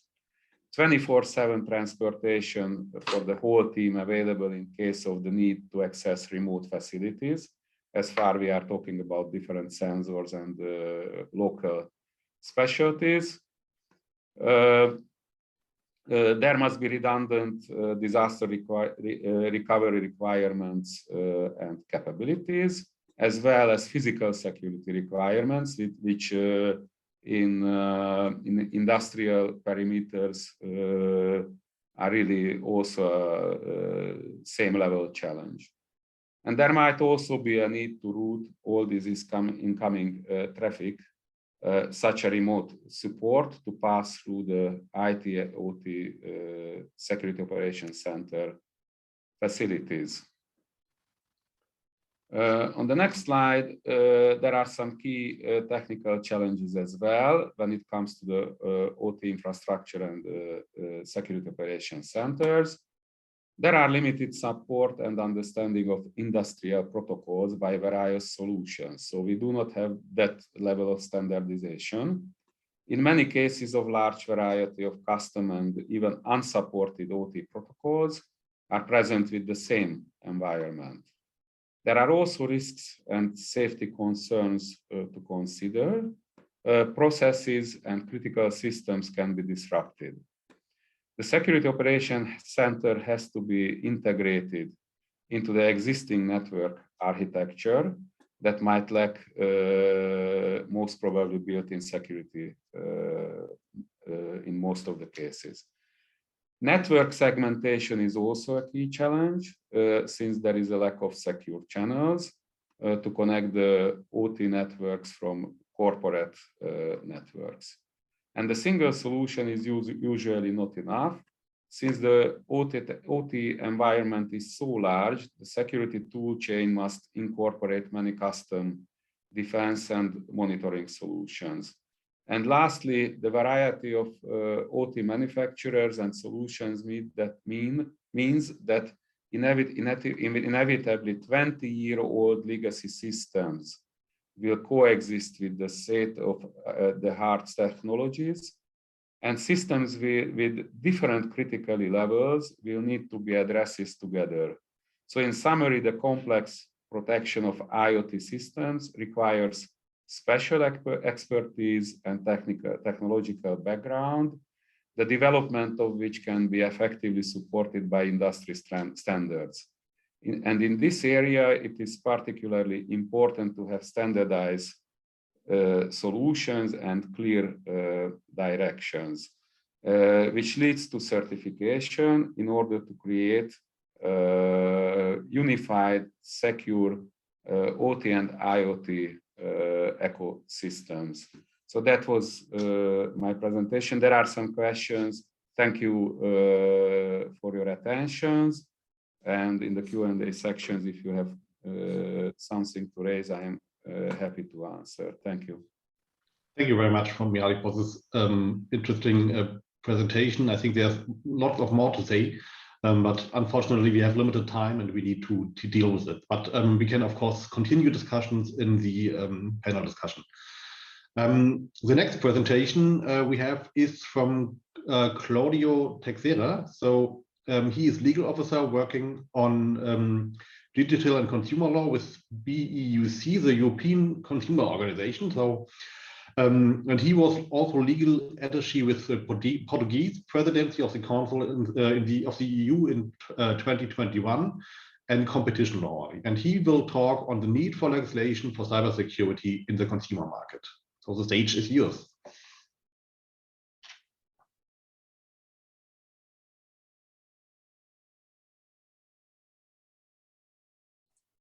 You are muted. Hey, thanks, Martin. It's a pleasure to be here today. Thank you very much for the invitation on behalf of BILC, the European Consumer Organization. It is great to be with you. Just a quick confirmation if you can see my screen. No, not yet. No. Okay. So it says you have started screen sharing, but it does not show anything. So maybe you should restart screen sharing.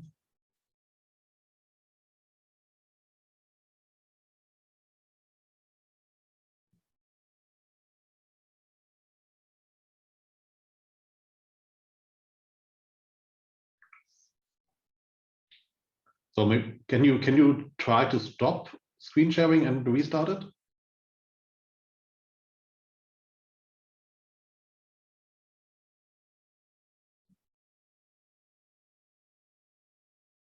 I can provide backup 1 sec. Okay, that would be great, Andras. Should I? Claudio, should I try it? Claudio, you're muted. Okay, so now we are seeing the Zoom window, but before we very shortly show your presentation, it's now in the background, your slide.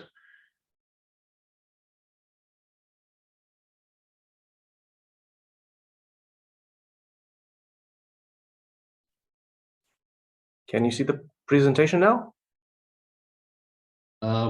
Yes, now it's shown correctly. Thank you.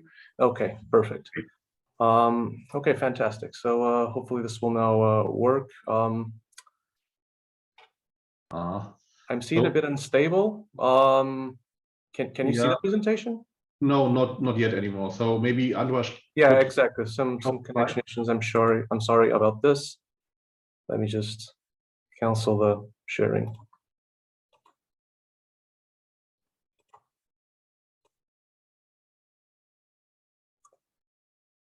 Very well, many thanks. If you can just project that, that would be very useful. Thank you.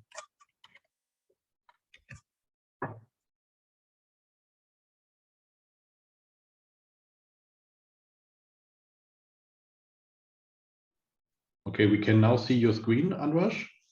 This PowerPoint.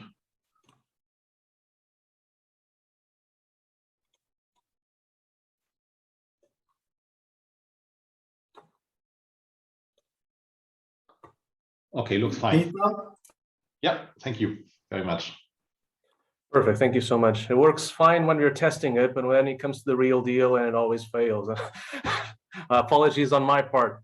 Okay, the time is limited, so I'll just get started. And I will thank you so much, Andras. I'll just signal next slide, please, that infamous sentence when it's necessary. So on our behalf of Bill, we just really want to stress one big thing, and sometimes we need to come back to basics when we're addressing these issues. And we need to make it very, very clear that we do have a significant problem in our hands right here, right now. So when it comes to, especially particularly on the context of IoT devices, you know, this has been a particular concern for us for some time now. As many of you might be aware, and a lot of our members have conducted significant research over the past years, and they've consistently shown that when it comes to consumer connected devices, most of them, if not the overall majority of them, do not actually meet basic cybersecurity features. This is part of a clear pattern from our side, is that cybersecurity products, especially connected devices, are the exception. Are the rule and not the exception. Cyber secure products that should be the rule are in fact the exception. And this is key when you want trust of consumers vis-a-vis the digital environment. Trust will only come if there's a guarantee that consumers are both safe and cyber secure on the online environment. And however, so far, that has not been the case. And we're just going to give you some examples to illustrate this. So next slide, please. So how did this start? How it started?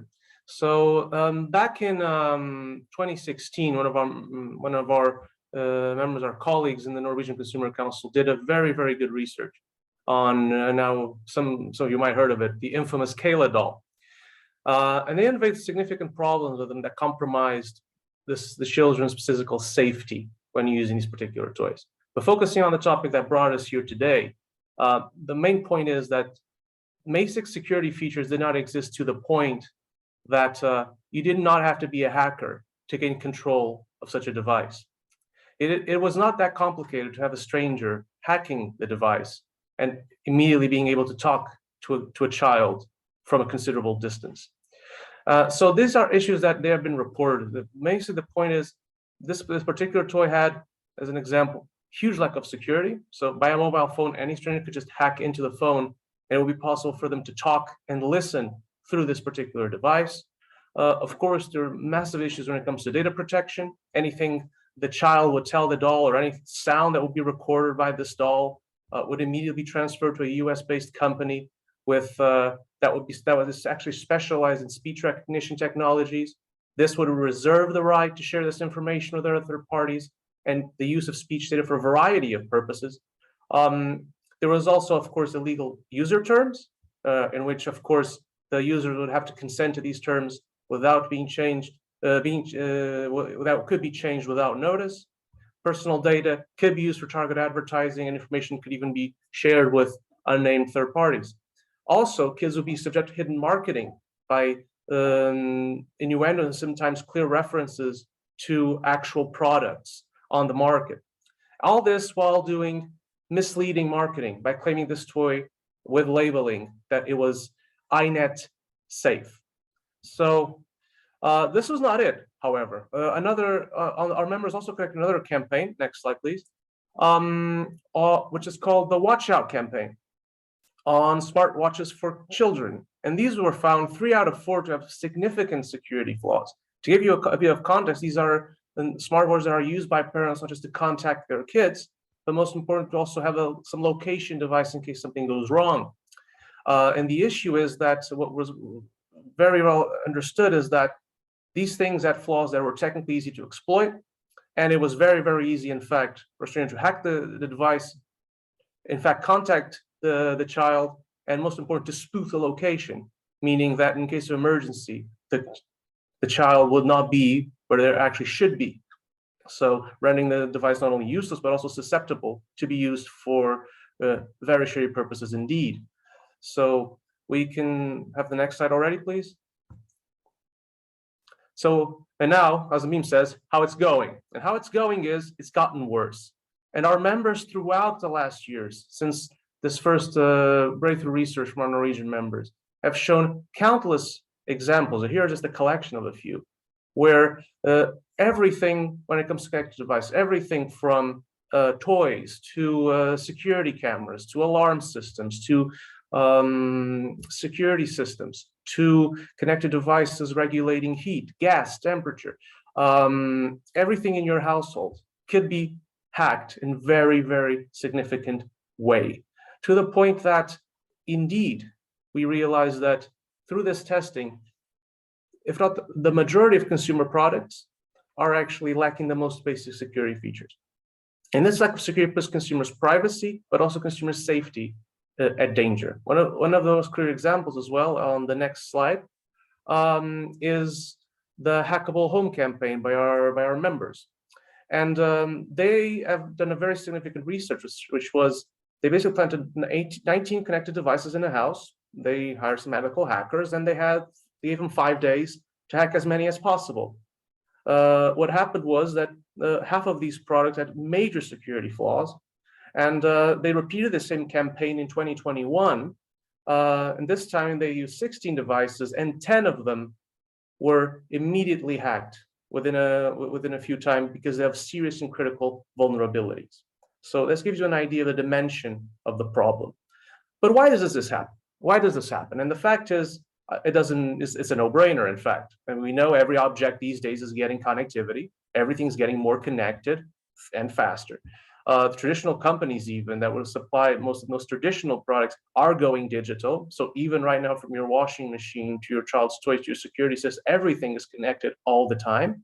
And that connects with, of course, the inexperience, and sometimes we have to say it, in some cases, blatant incompetence of who actually creates these products, or who manages it, or who secures it, because the technology is evolving faster than any of us can keep up, and sometimes even the manufacturers, even the products, and most important, also the consumers. Also, there's the issue of the cheap components, no secure, easy default passwords, no encrypted communications, but most importantly, there is no legal or economic incentive strong enough to go secure. So moving on, because I'm getting told we're running out of time, you might wonder what happened then to these faulty products just described. Well, in some of these cases, a ping pong happens. Most of the competition of the consumer authorities, data protection authorities are involved right now in a certain level of ping pong, in which we keep hearing that this is a data protection issue. Some DPAs did take action, notably in France. But the best they can do is basically stop the company from processing the data collected, which if you have a smart device, it basically renders it unsmart. So not really exactly the most benefited end game for the consumer. Most importantly, when it comes to Kayla, for instance, this particular example, this is still being sold on the market, and it was still being sold on the market, and there was no solution for consumers who already bought the device. So no product recalls, no refunds, no compensation. This went to the point that one of the few measures that we had relating this toy was in Germany, where an old Cold War legislation actually allowed this toy to be labeled as a spying device. And parents are actually, this is true, required to destroy the doll or face fines. So this gives you an idea of where the burden's being shifted. And it definitely shouldn't be being shifted to the consumer on something so serious to the point it can be labeled a spying device. Next slide, please. So why does this happen again?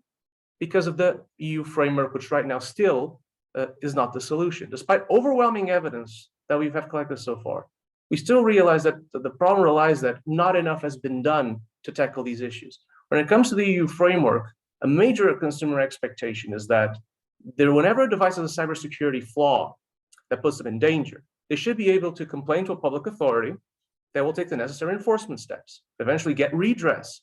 But the problem is, right now, the EU framework does not have enough rules in place to actually allow national enforcement authorities to remove insecure devices from the market.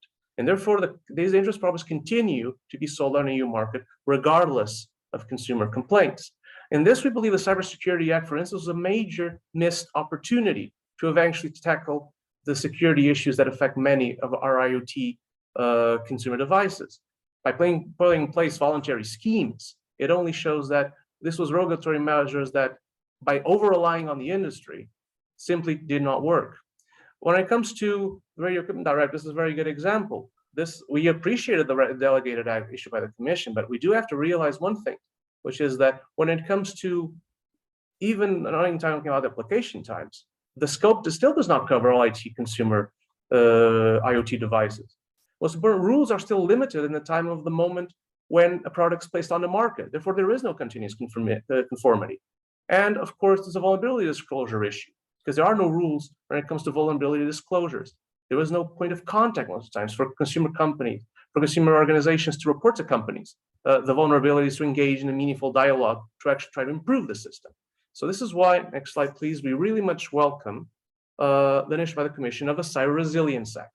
And can this be a solution? We believe it can be. On the next slide, we are going to explain to you what this means. So can I just move the slide, please? I really apologize for this. Thank you so much for taking the trouble. We need horizontal binding legislation. And we believe that this legislation should establish two key principles. And that is that products should be secure by design, and that they should also be secure by default. We believe that this is exactly what we need, and that only can be achieved with the new horizontal binding legislation on cybersecurity. And this is very important. These binding rules should, in fact, enable market surveillance. And this right enforcement and sanctions framework is what is needed to provide the real incentives, which until now do not exist, to be secure. We're gonna have to move to the next slide, please, because I'm telling you I have to be faster, but I can come back to this on questions later on. So what does this mean in practice? We believe that basic security features must be incorporated at an early stage in products. We believe security updates needs to be decoupled from functionality updates, and they need to be available throughout the product lifecycle. And that consumers should be made aware when this products for updates are lasting. Consumers must be aware. There must be strong authentication mechanisms for all connectivity models. There should be allowing for password repeats. There should be a mandatory enforcement that consumers should choose complex passwords. This should come by default, not being allowed for consumers to basically choose. This should be done by default, coming with the products themselves. And most importantly, there should be encryption of data. All this data that is collected, all the data that is indeed taken from it should be encrypted by default. We can move on, please, because again, I'll have to come back to some questions. Apologies for that. On this, we see that when it comes to issues like, can I just go back to the previous slide, please? Just one sec. Yeah, sorry, you can move ahead. Sorry, you can move ahead. Yes, fine. So when it comes to this, the questions on when it comes to updates, when it comes to essential questions like the necessity of strong authentication, when it comes to necessity of encryption, we realize that this is not something radical we're asking for, and there's already a trend developing precisely in that way. And we do recognize, for instance, that the NIS2 already provide a very good step forward. We saw that there was a scope broadened that allowed legal consistency in terms of cybersecurity requirements as well as enforcement procedures by including the social media and electronic communications network sector. This is a very important step forward. And we realize, most importantly, that when it comes to the definition of essential important entities, this allowed for a lot of companies that weren't covered, for instance, the health sector in some member states, to be allowed now, to be included now, and to fall within the scope, and to require to implement security measures. With the new NIS2, which is, of course, still being discussed, but should this go ahead, this would allow for a broader inclusion, a broader assurance that such a critical sectors like the health sector and health data can actually be protected. And this is something that we really welcome. And most importantly, that some of the security measures we have needed, like encryption, vulnerability disclosure, are already recognized. So there is a trend on that, and we want, and we wish, and we call for the new Cyber Resilience Act to include these on the next regulation. We can move to the next slide, please. And for more, of course, those are our latest bill position papers on the matter, where you can see all I've already explained with some more detail. And in fact, that can show even better than I just explained what is our position on this, and we are online, and we encourage them to check it out. And that's for now concludes, but of course, I'll be most happy to take any questions during the panel discussion. Thank you so much for your time. Thank you very much, Claudio, for this interesting presentation and this new viewpoint we didn't have yet. So I think it's also very important to keep the end user and the consumer in mind when developing new legislations. Okay, so we are currently at the end of the first session. So we have seen all presentations. And now we would like to start the panel discussions with all the speakers from the first session. So I would like to invite all of the speakers to switch on your camera and join the stage and discuss what people have asked, and also maybe have some further discussions between all of you and your different viewpoints you bring to this topic we are discussing here. First of all, there are several questions how the material will be made available, and we publish the recording of this event in the next week on the website, so you will receive the link to that, so that you can have a detailed look at all the presentations and the slides. And we also try to publish the slides from all the presenters if they agree. Okay, that's first. And then I think I will start with some questions from the audience that were brought up during the presentations. The first one is related to the presentation from Aristoteles. Their question was, can you tell when the union rolling program for cybersecurity will be published? Yes, hi Martin. Hi everyone, and thanks to everyone for very interesting presentations. So one of the objectives of the Union Rolling Work Program was to document, let's say, the Commission's future requests for certification schemes, taking into account also the policy landscape. So with the proposal of the CRA, the policy landscape has changed. So it's most likely that the Union Rolling Work Program would be published together with the CRA proposal, and then and with the CRA proposal then also indicate what future certification scheme requirements will be necessary. Thank you. Thank you very much for this information.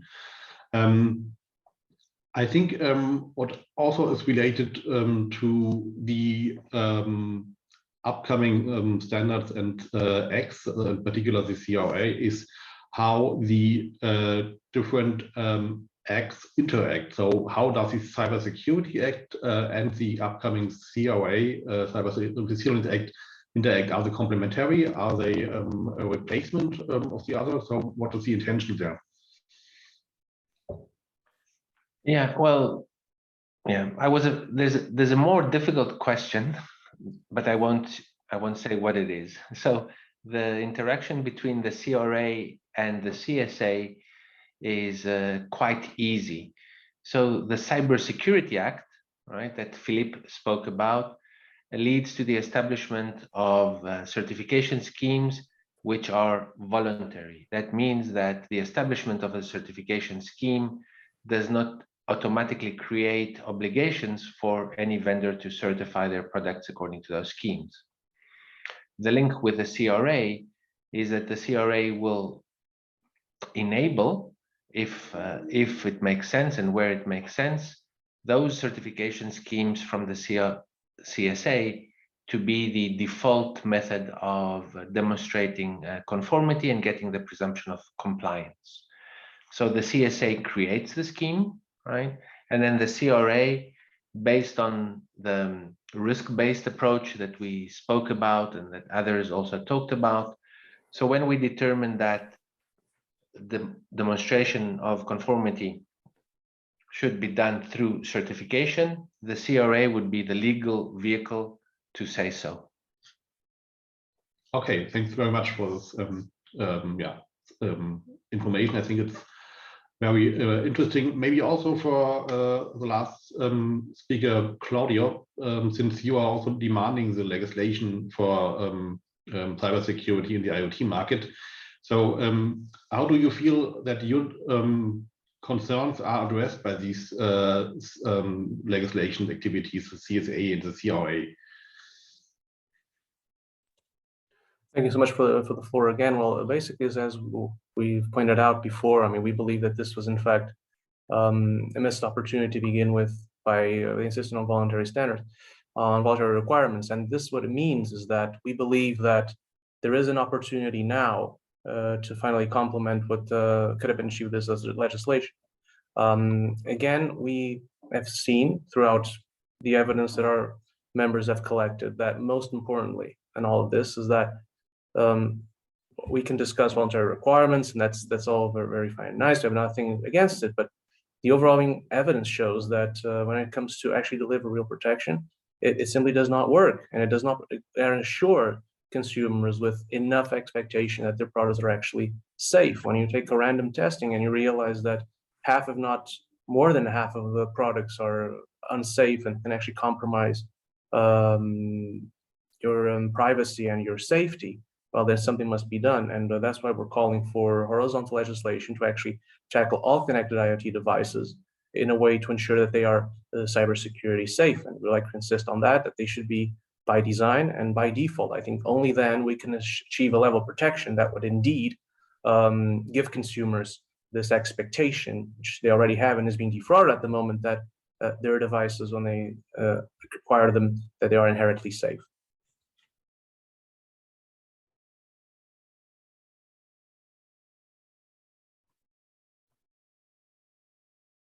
You don't hear you, Martin.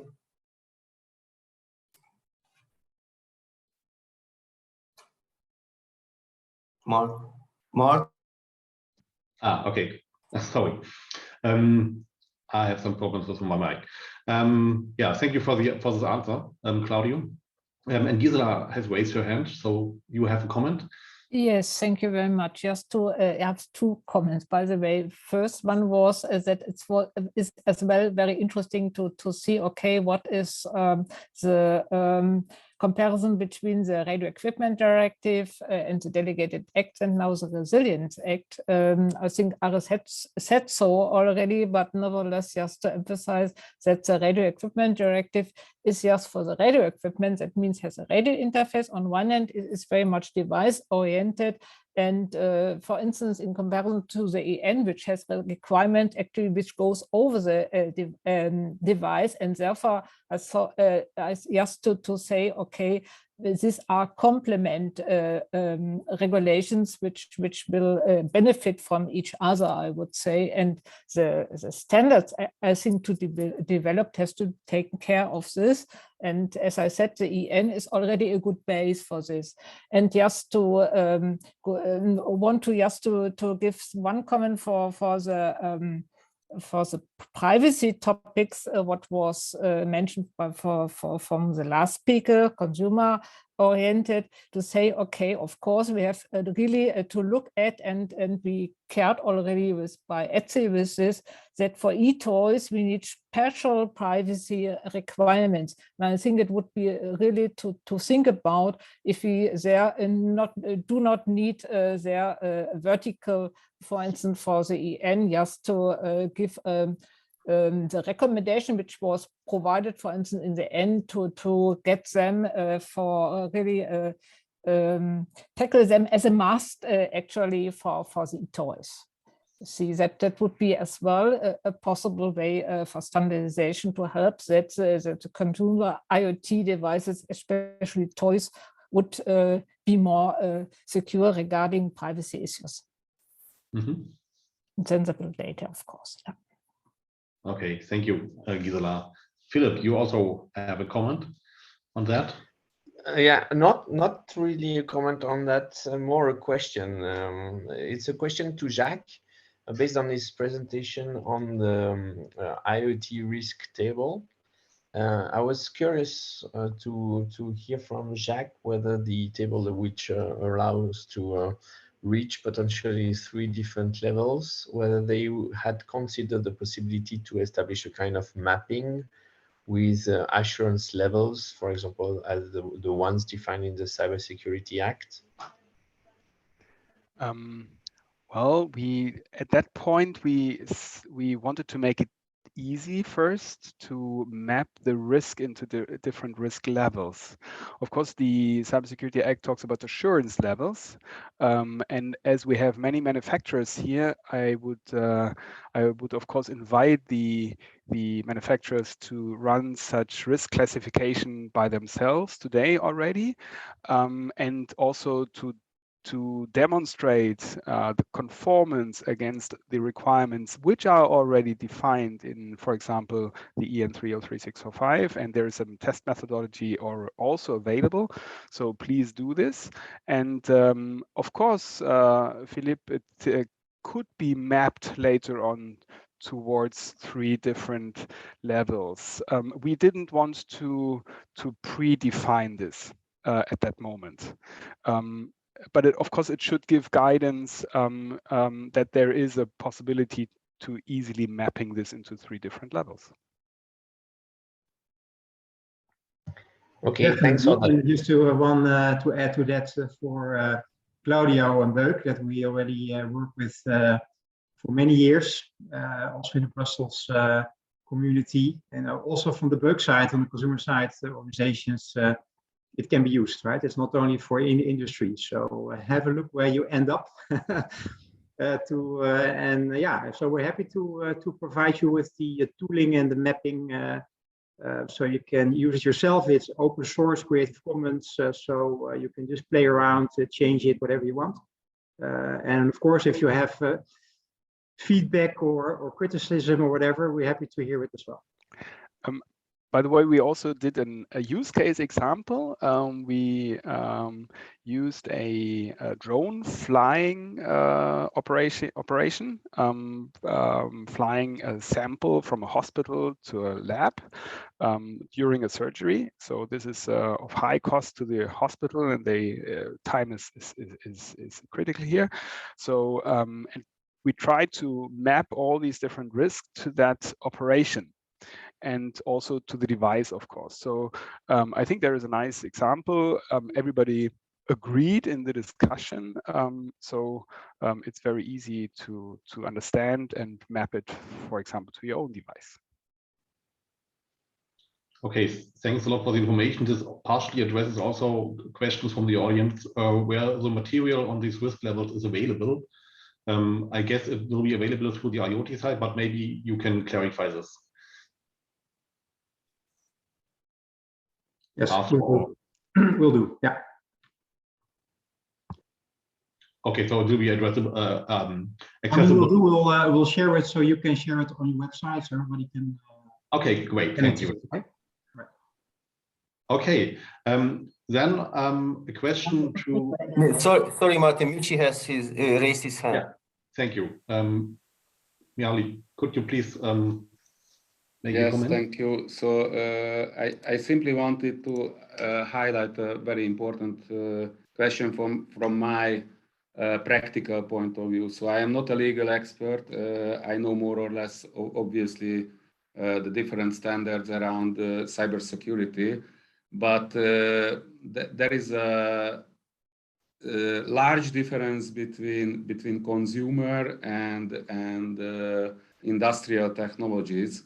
But please do not forget, when we are talking about industrial technologies, we have a much larger danger than if we are talking about smartwatches or any type of consumer products, which is obviously, those are obviously very important from personal data view, but if you go to industrial part, especially nowadays with this Ukrainian and all the other situations, then we know exactly that those industrial systems are using sensors and different IoTs already for many years. And just a slight example from my practice, from around 2 months ago, whereby a critical infrastructure system where they decided not to use the system, so the sensors inside of the SCADA system, they put routers on each and every sensor, and the sensor was attacked through the router by Russian criminals, and it has been used for an attack towards further European targets. And at this stage where we are standing with the energy prices and risks currently, I think sooner or later we have to deal with this problem. And this is the same with the healthcare, where all these systems do not have any kind of standardization, and they are regularly and permanently connected on the internet if we are talking about also those healthcare systems. So sorry for telling that, simply I wanted to raise this question. Okay, thank you. So another question from the audience is addressing Roland's presentation.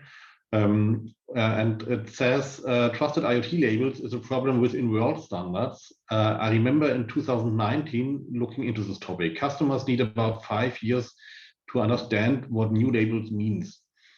It's not actually a question, but a comment, but maybe you can also answer this comment.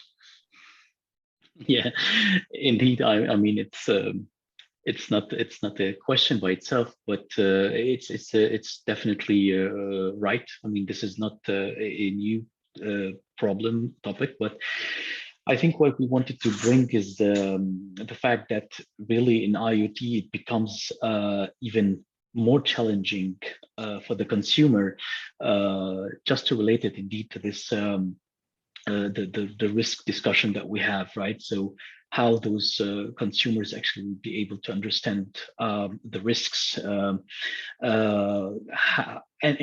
the most important part is that we say I think that standard would help, and I think whatever we're gonna propose would be really probably helpful, and will make much more sense if it's oriented with regards to what the consumer will expect.